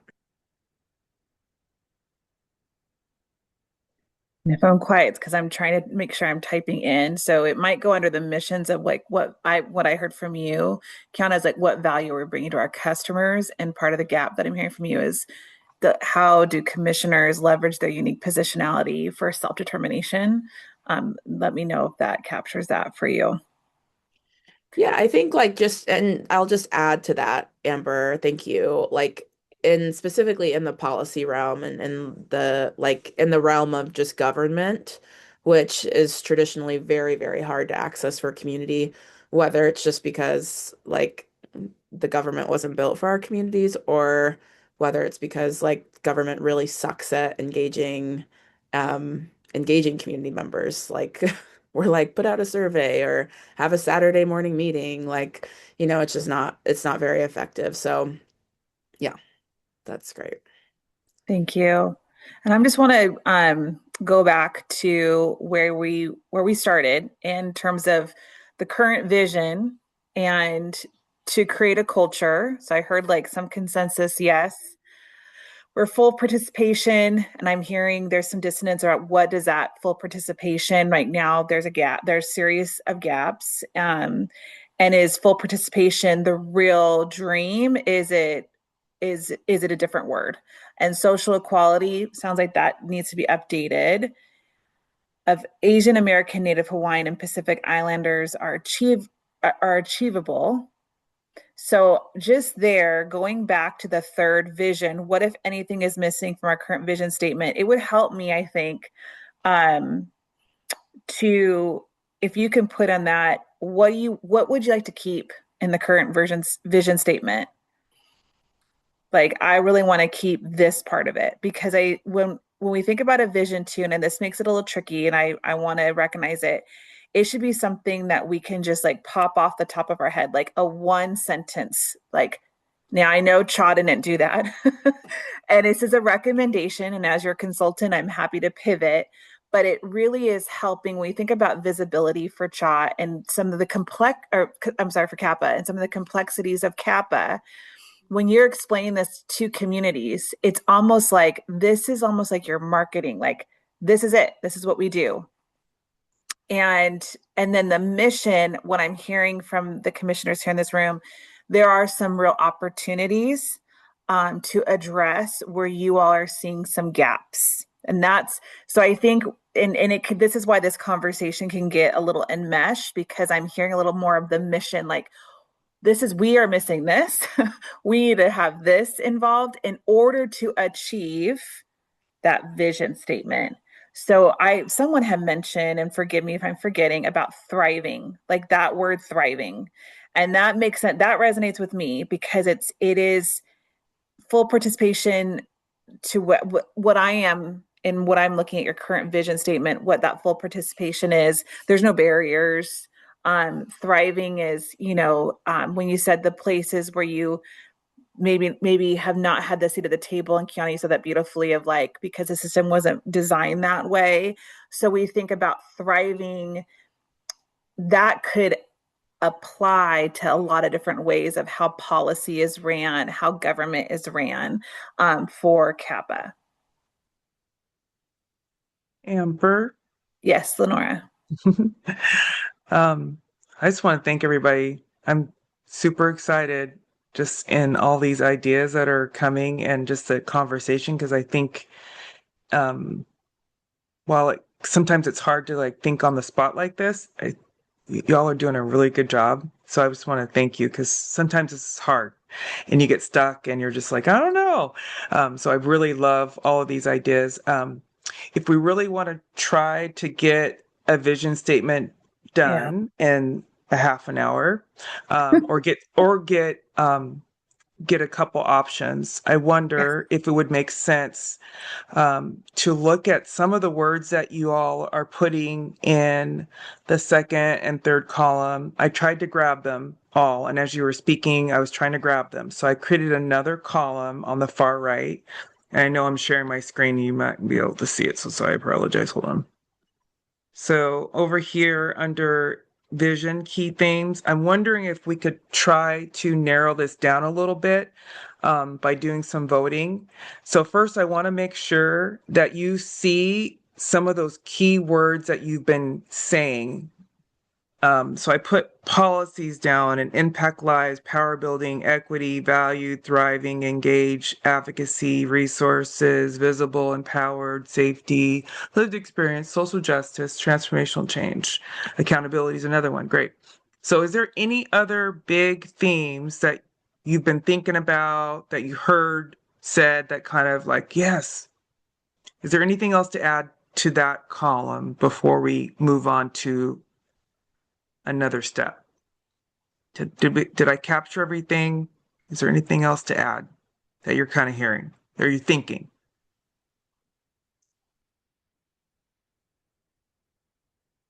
No hands up raised. Oh. I think the only other thing that I'll say is that I don't want to put too much pressure on us or you, Lenora and Amber, to come up with the vision statement like right now, right today, because I don't want us to like disrupt the flow, perhaps, but also making sure that we're doing it intentionally and, not rush. So I just want to make sure that you two at least don't feel that pressure, because we can certainly take things offline. We can certainly work through things, especially for our next board meeting, to get something on the books. But yeah, I just wanted to put that out there that like I don't want us to feel that pressure. I want us to have a really authentic and thoughtful conversation. That's all. Coming. Yeah, so no pressure, that's all.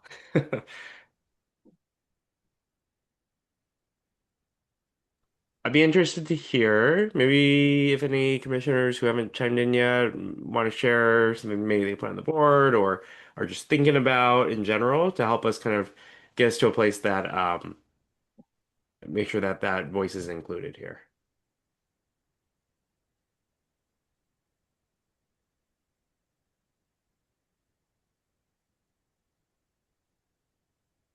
Scott, because you're a friend, I'm gonna call on you. A neighbor. All right.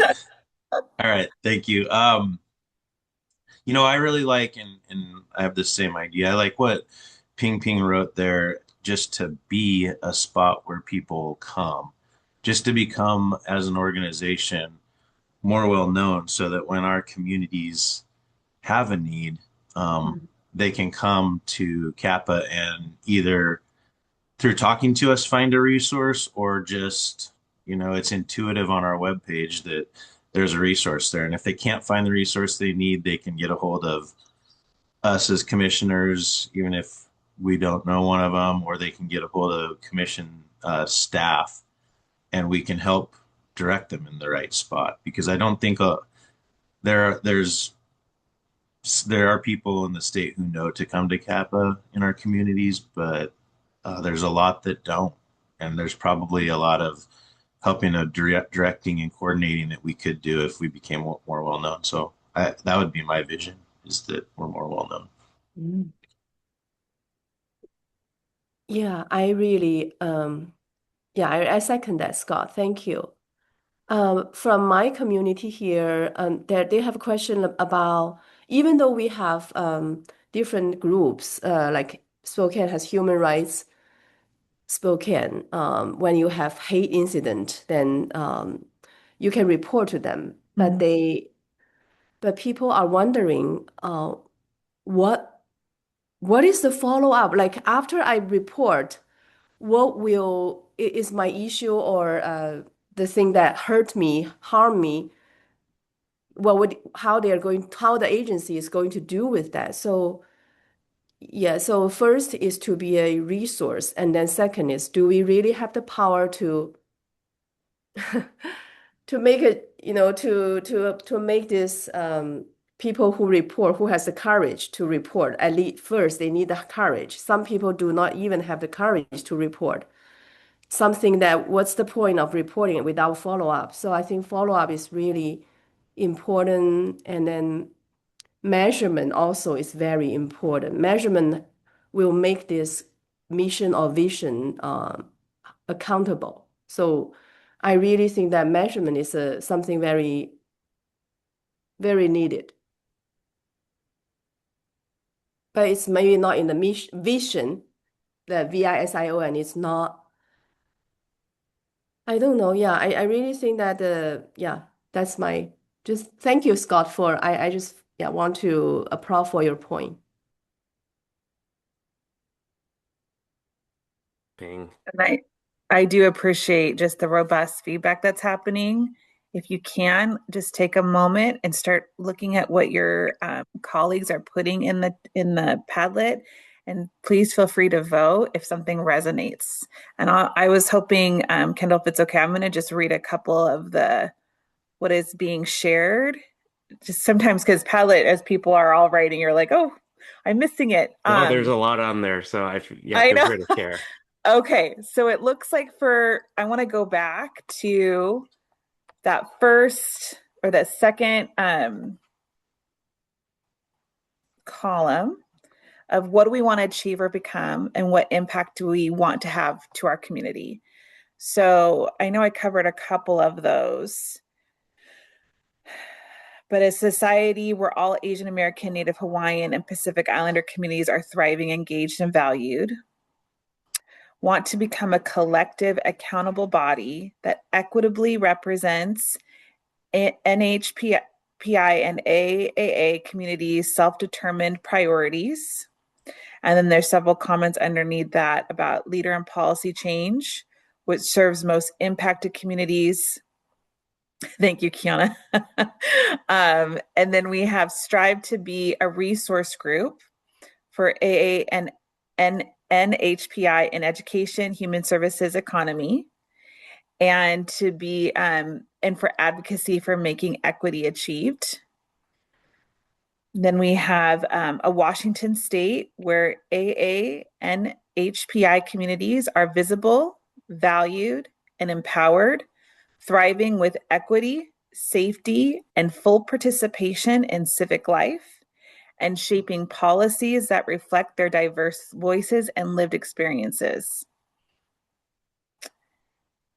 CAPAA will hold government accountable to include AA and NHPI in the policy for well-being.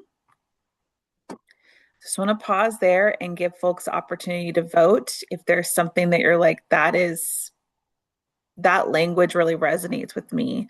Or you could put in a comment, like a specific thing within a comment that, yes, that what Lenora did, that thriving, that really resonates with me.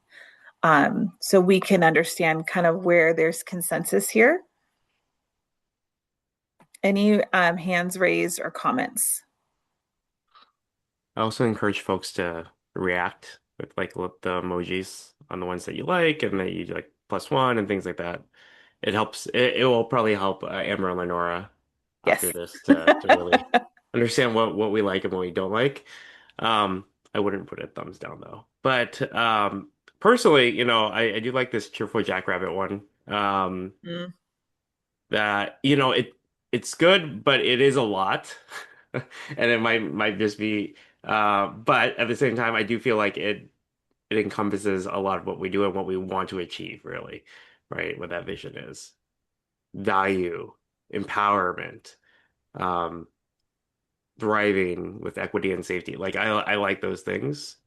Um, but if we can like even like condense it a little bit more, I think would be good too. Kendall, are you willing to add the comment, the ones that you like the words you're like, this is the word. Oh, This is what I sure. like. That would be great. Yep. And let's see if we get some voting on that. So when Kendall puts down like, this is what I really love for those in the room, is that resonating with you, that word, and that would really help us. Because Lenore was doing that earlier, just like trying to synthesize words that are being spoken and seeing if that language is resonating. We think about that vision statement. Lenore, do you want to add anything to that? No, okay, thanks. Okay. Yeah. Well, can I just say that the cheerful jackrabbit comment can be condensed if you just take out the shaping policies that reflect their diverse voices and lived experiences. I think that we can save that for the mission Okay. because reflecting shaping policies and reflecting diverse voices is more of a method than it's like what we should do to get to the vision of empowerment, visibility. And so I think that latter part can be saved for the mission, and the vision can be a version of the first part. So in here, a Washington State where AA and HPI communities are visible, valued, and empowered, thriving with equity, safety, and full participation in civic life. Yeah, and then just period, and then the rest of that could be saved for a mission statement. Okay. If that resonates with you all, can I get some thumbs up on the cheerful jackrabbit? If you have a hard time finding where that's at, we are under. By the way, it's me. I'm Cheerful yeah. Jackrabbit. You could just say Anna. Okay. Anna, I please wasn't go. gonna call you out.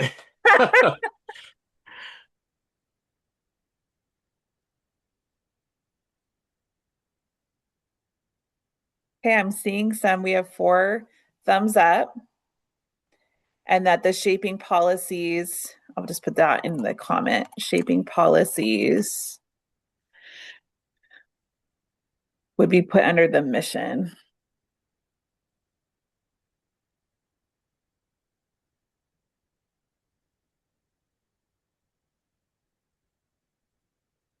Okay.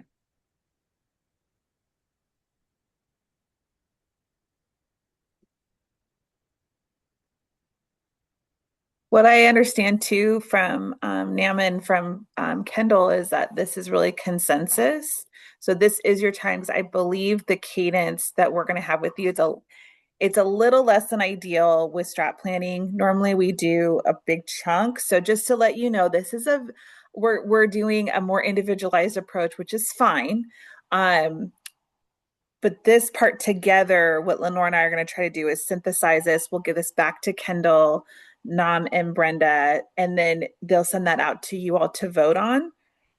And so that we can be ready to at least start looking at mission and next steps for our March meeting. Because we only get about an hour and some change with y'all. And I think we get maybe like 4 times, maybe 5 if we're lucky. But can I see your hand? Yeah, if I could just get some clarification from Nam or Kendall or you, Amber and Lenora. I think our original thought was that we were going to create a strategic planning subcommittee, and then that would give us more time outside of the commission meetings for all of this, because I personally think that for like hour and a half long sessions is absolutely unrealistic for creating an intentional and thoughtful strategic plan. So could I just get some clarity around that? Yeah, I think people signed up for that committee last meeting. Is that right? Yes. Yes. So we'll probably, yeah, I agree. We definitely need additional kind of engagement outside of the 4 board meetings. Um, and I had totally forgotten about that subcommittee until now. So thank you, Commissioner McKenna. And so yeah, I'd agree. We need to like engage in other kinds of way, if that's okay with Amber and Lenora as well. Just invite us. Okay, we'll invite you. That's good. That's good. Okay.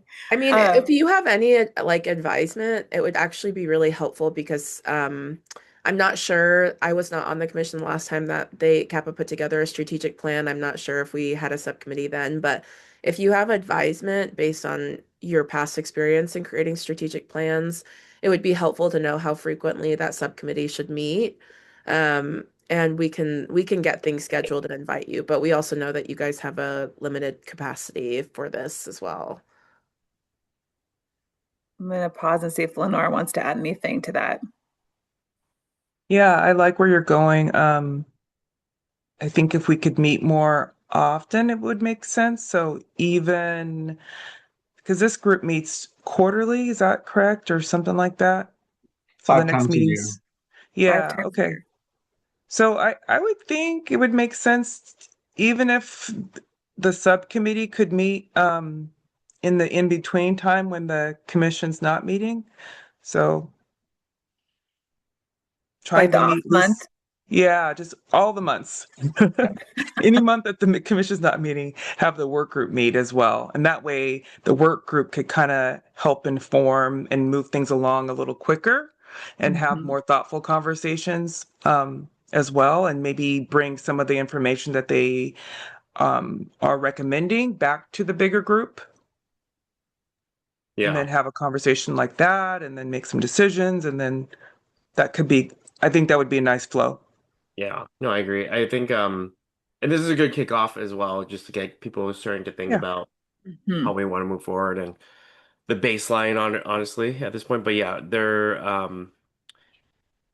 we'll have to we will follow up after this meeting to try to figure out like what that Okay. cadence looks like in particular. But thank you, Commissioner McKenna or Vice Chair McKenna, for like really thinking about that.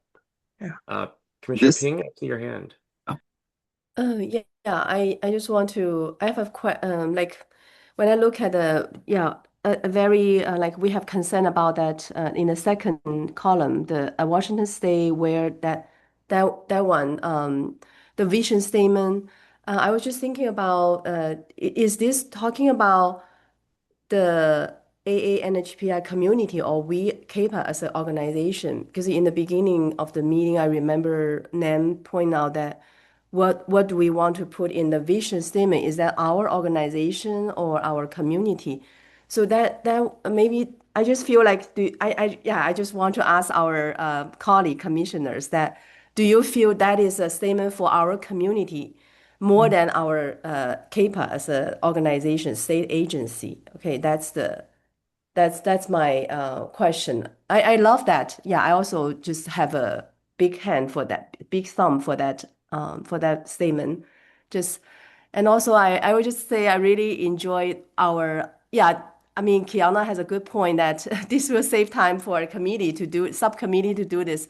But through this, I really see our commissioners, what is in your mind. So that's a yeah, it's like we are communicating through this collective activity, which is very meaningful for me also. Yeah.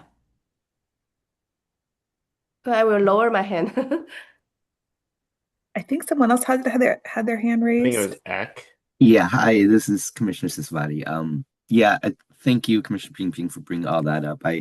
As we're going through this, I just feel like, and this is a great platform to get us all together, but at the same time, I think it's also it warrants like an individual meeting if we all have some time. I mean, as we're discussing this, a lot of just examples of really the work we've done in the past. For example, I think in 2021, Bellevue College was going to eliminate their Asian American Studies class, and CAPA wrote a letter to advocate, for the continuation. We were able to get a meeting with President Locke of Bellevue College. Um, and there's so many. We had statewide, during COVID, there were businesses were seeing the fear of the kung flu, that was it would just we got together with community, with organizations, and we discussed it. These are some incredible work of advocacy that I think all of us has had, really intimate play in sharing. I feel like, that would help you consultants to really feel kind of the work we do. Um, so I'd be happy to take some time and just reminisce of my time and some of the incredible work I've had the opportunity to experience with the commission. So I'm glad that you just volunteered to be part of the subcommittee. Thank yes, you. Um, Interim Director, when do you have the list of people on that committee that we had talked about last time? Yes. Okay. And who are they? I don't have it on me. It's in the meeting notes. I think maybe the email I sent out. Okay, I'll look through the notes. Yeah. Thanks. So I want to make sure I'm capturing what I'm hearing. I did put the proposed vision language, that the suggested edit, and I added, so it's a Washington State where AA and HPI communities are visible, valued, and empowered to thrive through equity, safety, and full participation in civic life. Thank you for that. So that's down there. If that, not to be redundant, but that was put in the chat. So I want to make sure that that's in there. And I did add my email for the commissioners who do want to connect. I'm happy to do that. Again, Nam and Kendall and Brenda all have Lenora and my contact information. But what I'm hearing in this space is the need to align with the pace of the group, and that they're just the conversation and thoughts that's going to be the most valuable piece, and how we go about that, to hear and listen well. So I want to make sure that that's my intent. However, I can pace myself accordingly. So Kendall and Nam, you just let me know what you need. But yeah, I'll follow up with an email out there. Yeah, we can sort of follow up. Okay, and it sounds like we have, Kendall, you put down who's in the subcommittee right now. That's right. But if you'd like to be added, feel free to let us know. Yeah, so please, if this is something that resonates for y'all, please let Kendall know so that we can add you.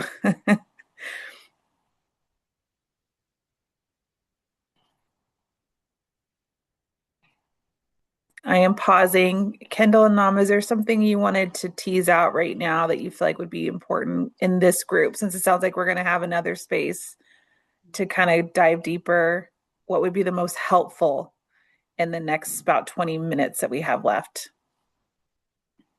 Yeah. And we don't have to use the full 20 minutes for the sake of using the 20 minutes, obviously. But I wanted to make sure that we get any additional thoughts that people have about the process, not only this, the mission and vision piece, which I feel like we have a lot. There is a Yeah. lot. But I also want to make sure that people feel that they get their thoughts out on the process too, to make sure that the subcommittee can go back with Amber and Lenora Right. to make sure that we're appropriately addressing it as well. So maybe we pause then to talk about that process, so Kendall, you get what you need. Yes. I think that would be wise. Sure, that would be great. But I saw put a question in the chat. So can you share again the timeline? Are you speaking in general with Lenore and I working with you all? Yeah, I guess through the whole process of. Yes, your current strategic plan goes until the end of the year.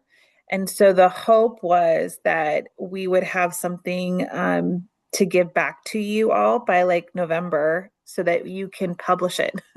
And I think you all have identified kind of where Lenore and I were trying to pivot as well because of your meeting cadence. Our understanding is that was just the 5 times in about an hour and some change with you. And so that's kind of why we, and I appreciate Lenore just trying to like, let's see if we can synthesize this information in real time and give you all some vision statements. But there's a lot here. And it sounds like CAPAA too has some really unique challenges in trying to encapsulate like making sure every voice is being heard.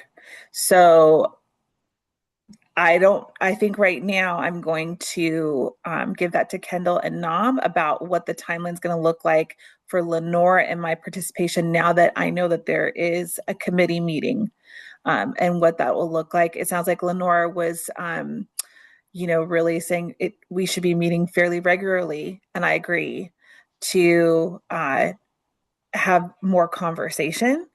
And so I know everyone here, you all volunteer time, so I don't know what that would look like. So I'm going to give this back to Kendall and Nam.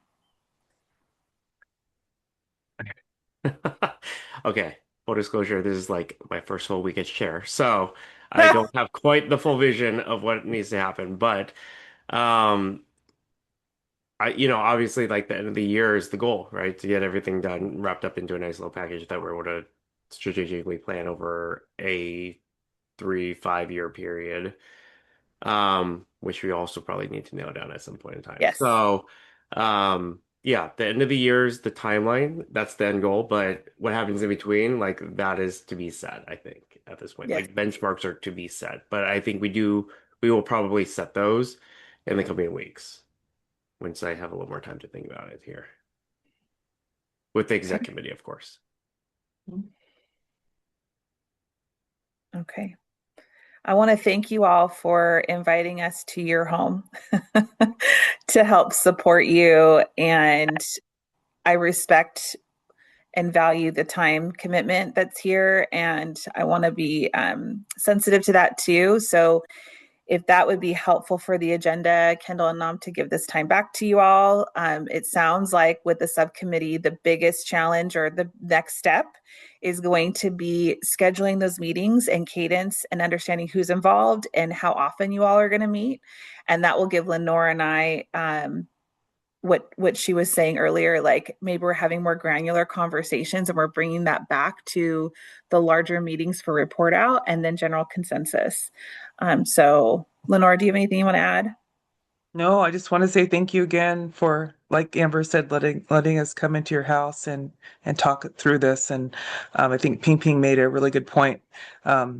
Just having this time to think about it and hearing what each other, your perspectives and how you're viewing it, I think is really helpful because we all, yeah. So thank you again for letting us come. Looking forward to continuing to working with all of you. Yes. And Anna, I see your hand. Yeah. Well, first, thank you both for helping us with this process and also taking time out of your Saturday to speak with us. One ask that I have is that it would be really helpful to get your guidance on kind of just like ideally like when we need to hit like what the big frameworks are and suggested like timing of that over the course of the calendar year so then the subcommittee can start planning around like, okay, how often do we have to meet when? So for example, like do you have like recommendations on like when we should have like the draft framework shared around for commission input, when we should have the draft strategic plan actually done, et cetera, just like so that we actually have some interim set points based on y'all's experience that we then work within.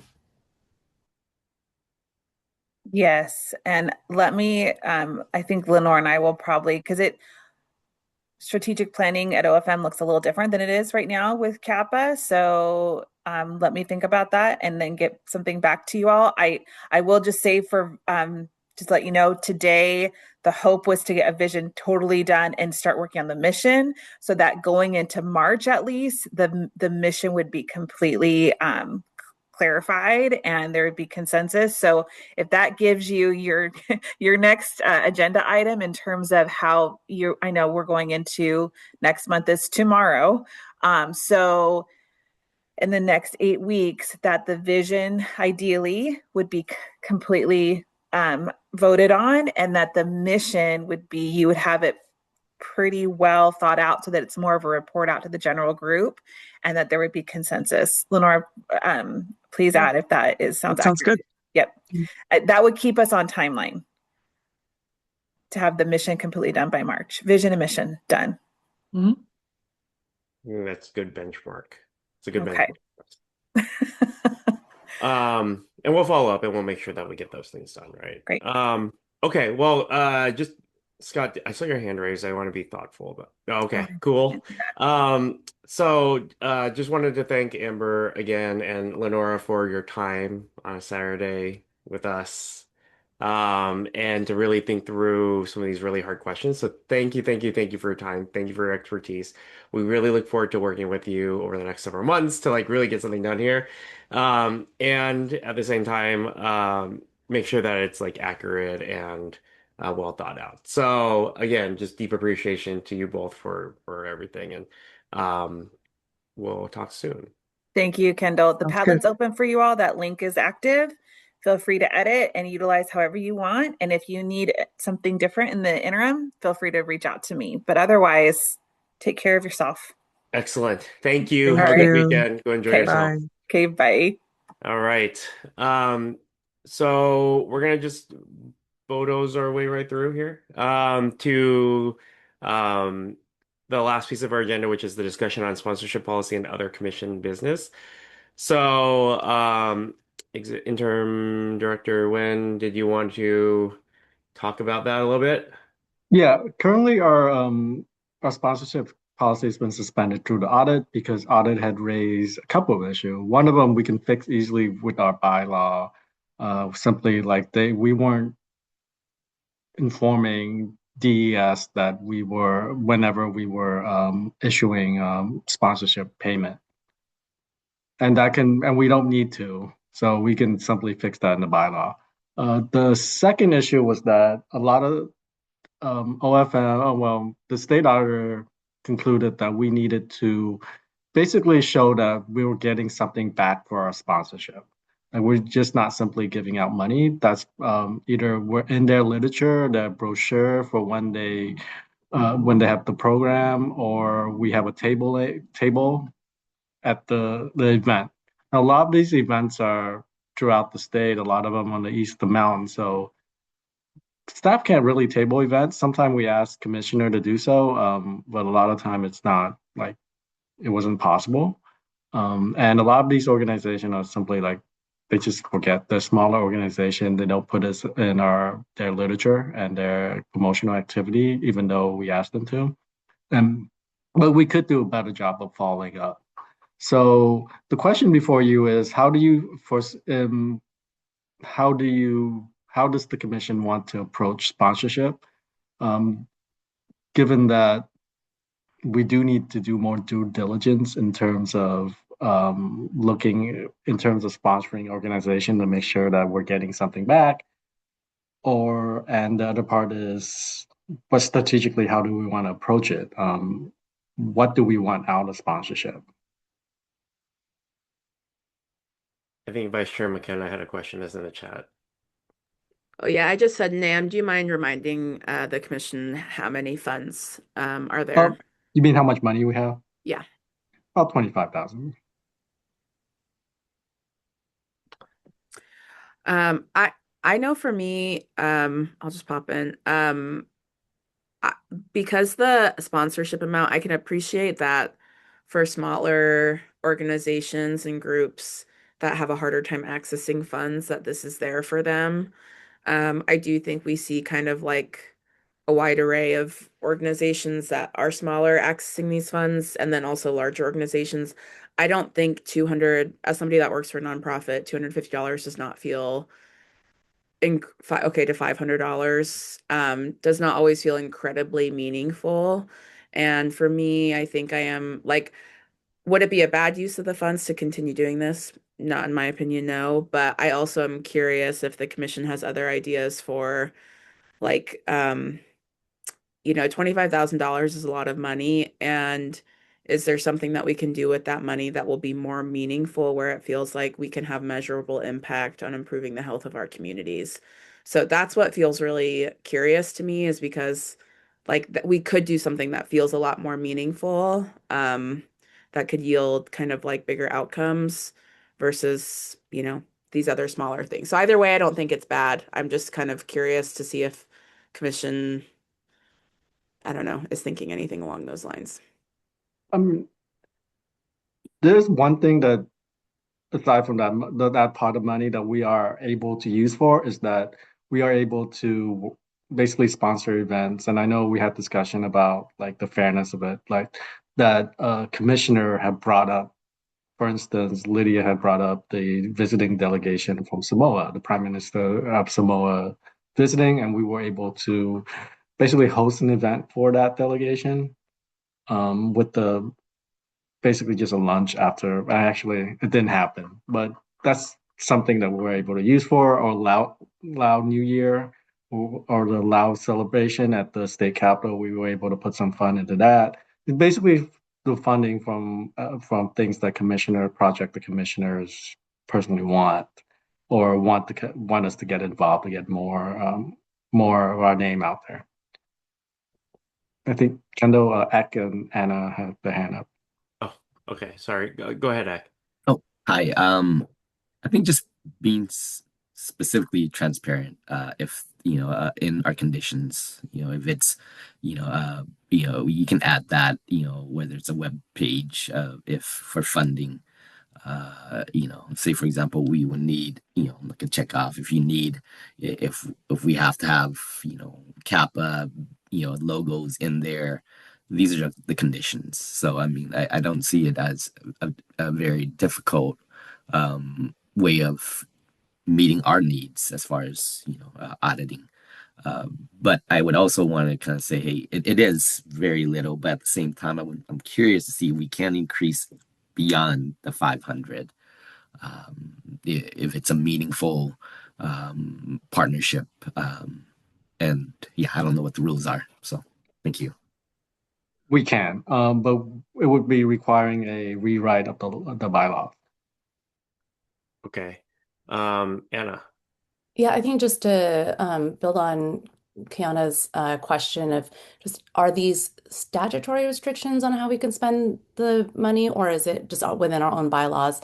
And if it is, then I can actually like Kiana's suggestion of like, can we revisit how to use this funding in ways that could deliver more benefits or impacts to our community, especially if there's like urgent assistance needs or something like almost having like an emergency fund for a community, et cetera. Like I would like to just open the question for commissioners. It's in our bylaw. And statutory. It's in our bylaw on how we can spend it and what we spend it on and how much. It's statutory in that we can accept money from outside. Although, according to some advice we were given in the past, we cannot ask for money, Okay. which is something that we're considering asking for legislation to change because that's not the same as, say, the Women's Commission, LGBTQ plus commission. Got it. Okay, thank you. So then the restrictions on the use are within our bylaws, so within our purview to change. Okay, thank you. Sam, I saw you went off mute. They're within our privy to change as long as they're within our statutory limits, right? So, there's the gift of public funds, rules still apply to us. And so we can't just give away money. It does, and it kind of does. I mean, we have more flexibility with that account than, say, a state appropriated fund. So we can operate somewhat as a nonprofit with that fund, whereas we cannot with other funding source. That's why we can sponsor events and things like that. Whereas the gift of public fund would prevent us to do some of that work otherwise. So yeah, there's more flexibility in that account than any other account we have for CAPAA. Yeah. I think for me, I'd like to perhaps propose like at least temporary like pausing sponsorship requests right now. Like I think is it still up on our website? No. It's Yes. up on our website as being paused. Okay.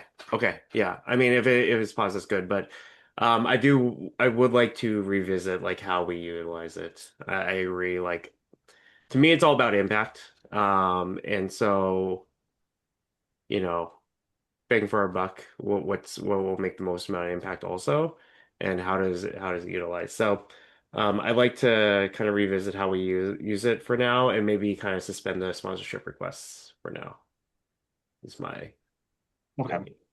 So you Kendall, you want to table this for exec or table this for another day for discussion? Because Exec being just me and Kiana.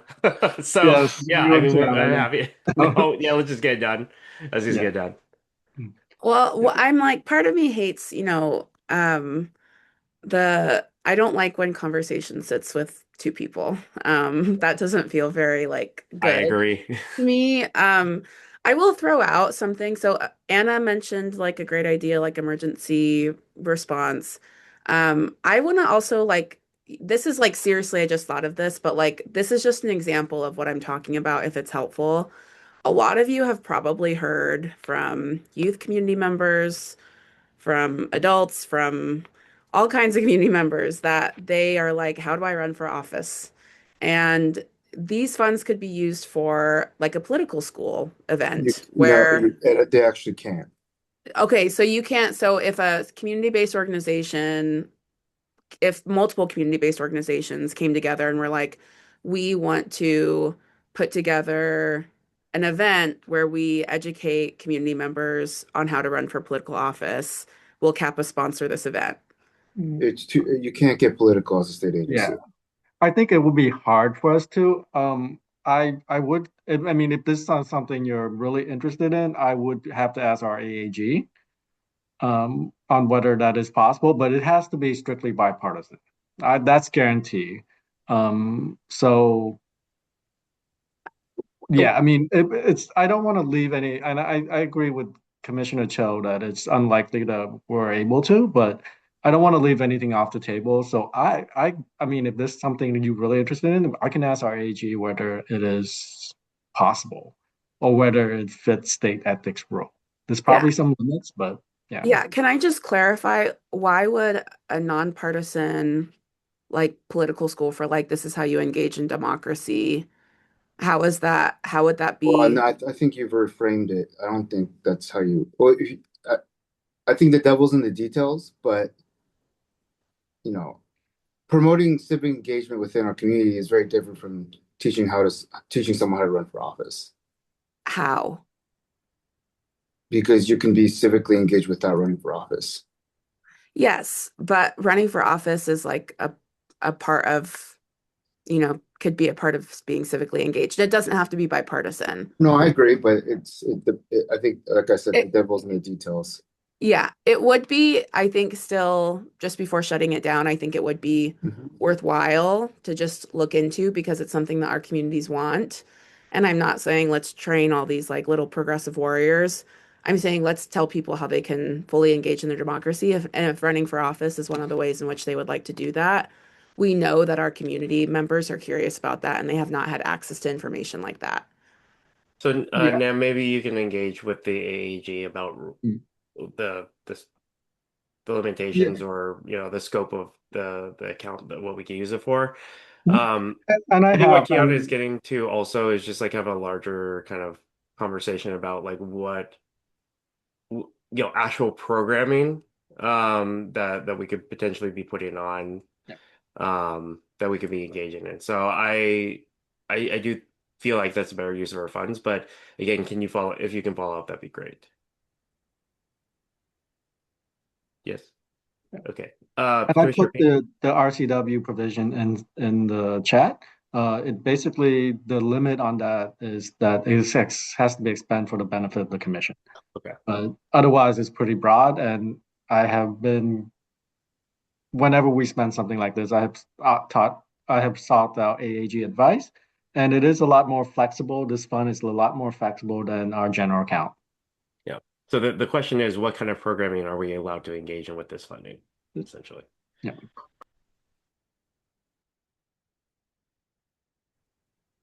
Commissioner Ping, I see your hand up. Yeah, I just want to follow up with the discussion about how to make the CAPAS fund have some more maybe more social impact besides the sponsoring the event, like the usually it's the holiday event, cultural event.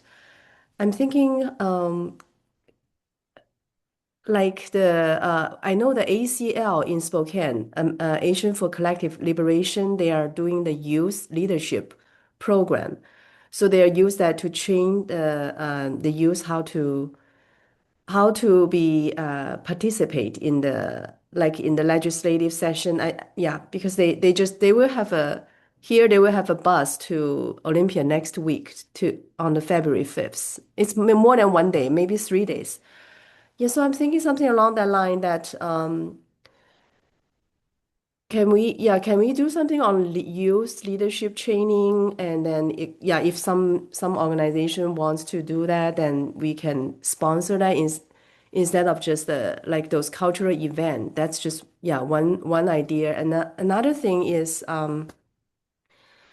for the like if we want to have a listening session, for example, we want to know how the community feels about CAPA. What do they want to see CAPA's strategy in the strategic planning?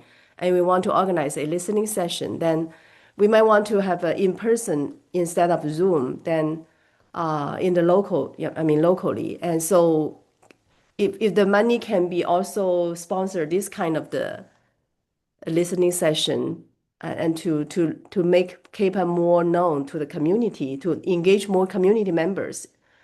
Yes, so that's just my thinking No, along the line of, making this sponsorship having cover more areas. I appreciate that. I think as we kind of, and Nam, I guess just kind of getting back to the intent of this discussion today, what were you hoping to kind of achieve out of this? Basically, guidance on how to rewrite the bylaws on sponsorship, and basically direction on what you guys want. Do you want to return to what we did before, which is always possible, or do you want to take a different direction? And staff needs guidance on how to proceed. I feel like I don't want to speak for everyone, but the consensus is that we want to perhaps take a different direction that has the most amount of impact on community as much as possible. And I think that we don't have any specific projects or programs in mind right now that we necessarily need to approve or talk about, but I think we can certainly entertain those thoughts as they come about. But in the meantime, I would just hold the sponsorship, is what I would say. Yeah, I mean, look, I agree with the idea of holding sponsorships. I think Ping Ping was getting onto something that needs or is worth focusing on is that this money doesn't have to be used for sponsorships. And I think that's the key point here is like we could use it for our own internal purposes as well. And Ping Ping pointed out that having community meetings is one of them. But if CAPA decides to expand its portfolio of work to actual programming, this money can be used for that, right? I mean, obviously, in an ideal world, it would be something that gets appropriated through the legislature. But given the challenges that we have on the state level when it comes to budgeting, like this $25,000 could be something that supplements the work that we plan to do through our strategic planning. Quite frankly, I think as we go through our strategic planning process this year, part of the conversation should be about how to use this money. Um, you know, if I'm being really honest, $25,000 isn't chump change, but it's not a lot of money either. And as much as I would love to make a huge impact in the community with it, it's kind of like a drop in the bucket if we're being real honest here. And personally, my goal is to try and do something that's sustainable and has a long-term impact as opposed to a flash in the pan. I think we should all kind of this money is money being donated to us by the community. Yes. So in the interest of thank you for that, by the way. In the interest of kind of moving us forward, because I want to make sure that we're like I think we've had a pretty robust conversation about this, is, Kiana, I saw that you put something in the chat about like, can we both stay with the original intent versus taking a different approach?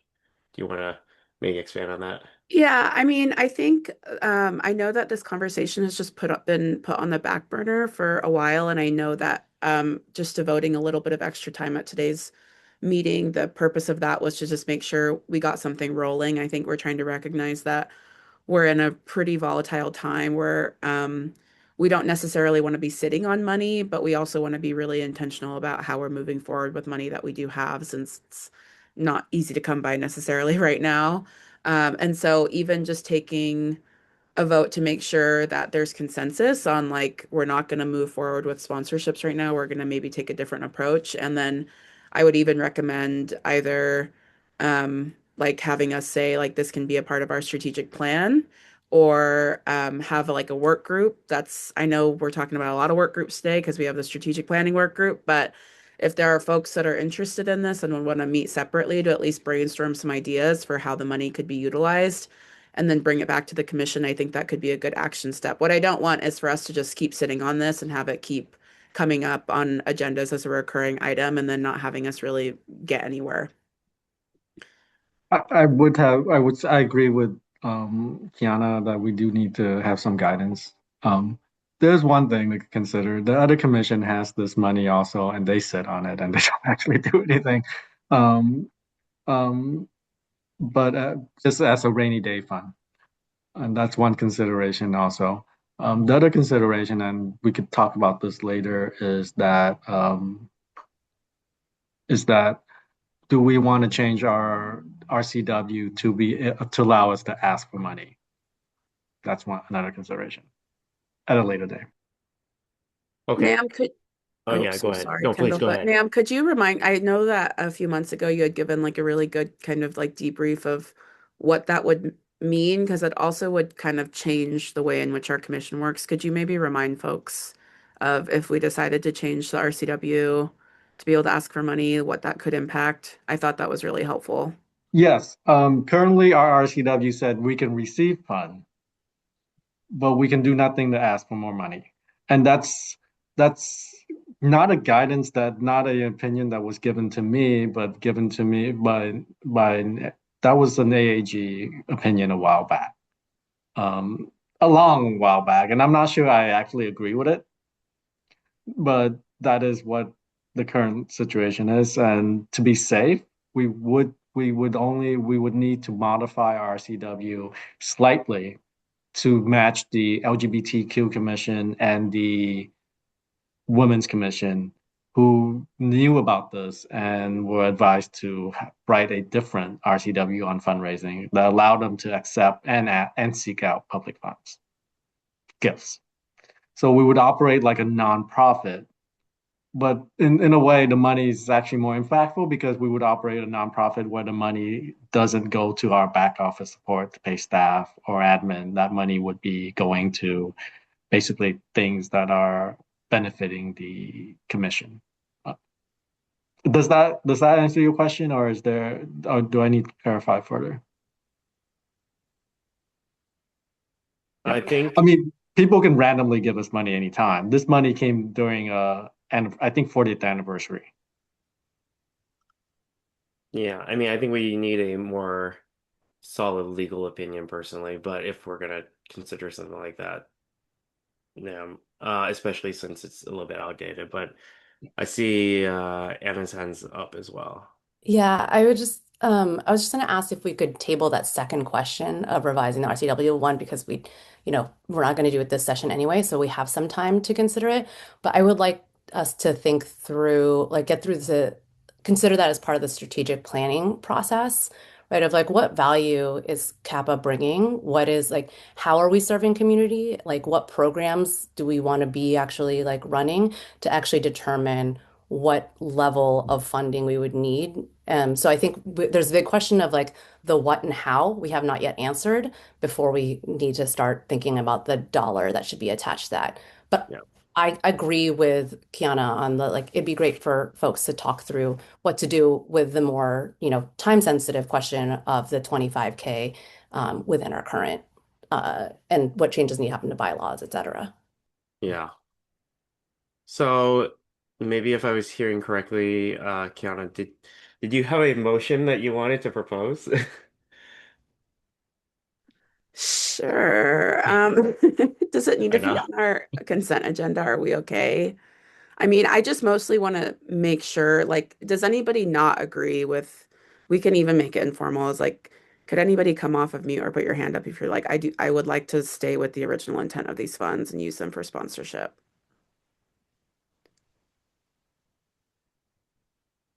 Okay. Okay. I think we're cool. So Yeah, that's at least helpful. And then does anybody have input on like, it'd be nice to have like a separate meeting about this where we can maybe do some brainstorming or think of different options that we can propose at a future commission meeting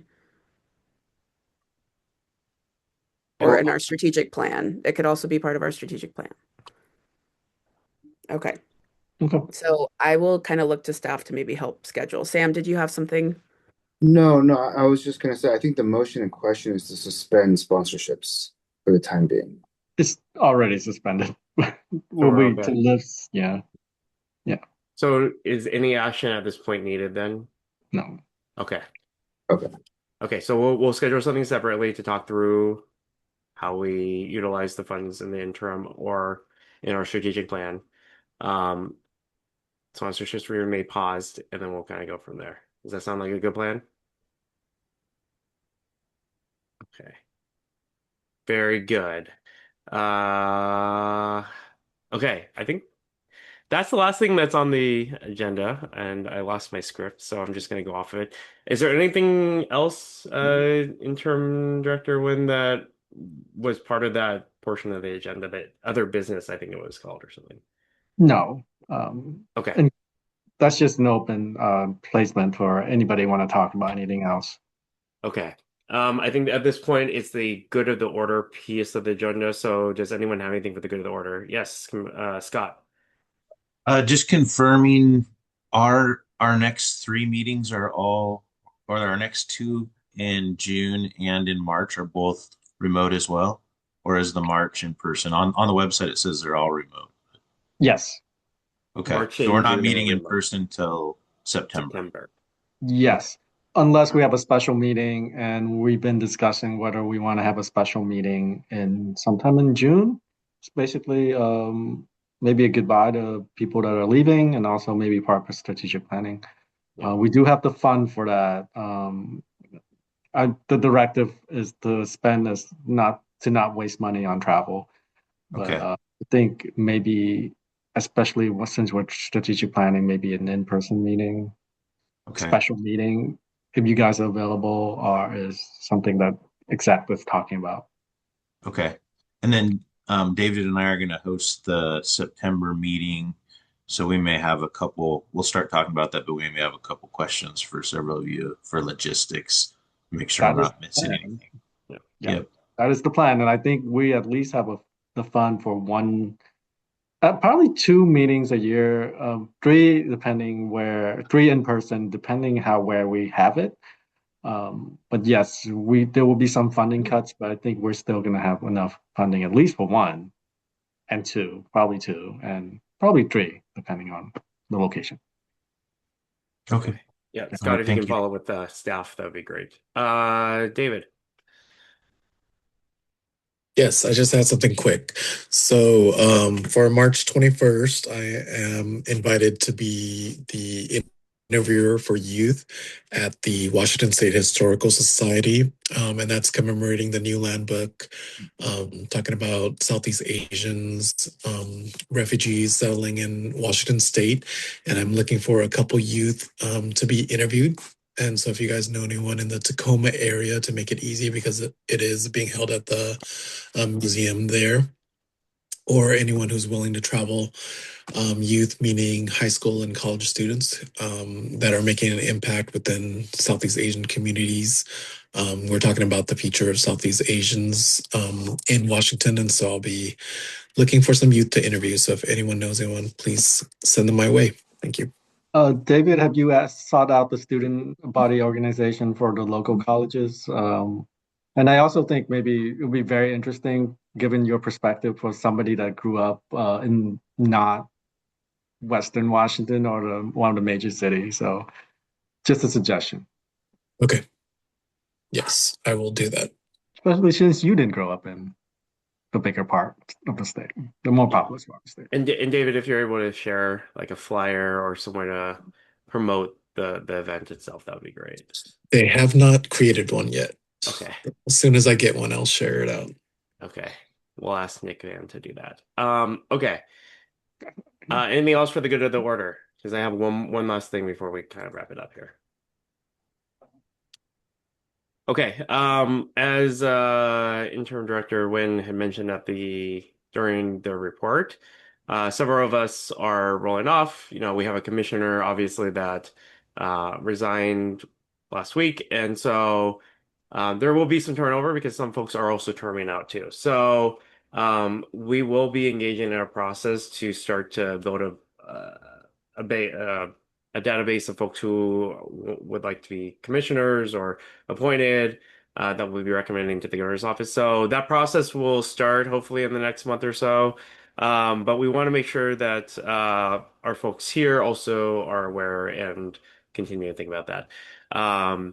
There's a couple other like turning decision points within this within the agency and the organization. So again, really need your help, with the planning, with execution, with maybe some of these different pieces. So I will be probably tapping a couple folks to engage in different kinds of ways. So, does anyone have any questions before we kind of motion to adjourn here?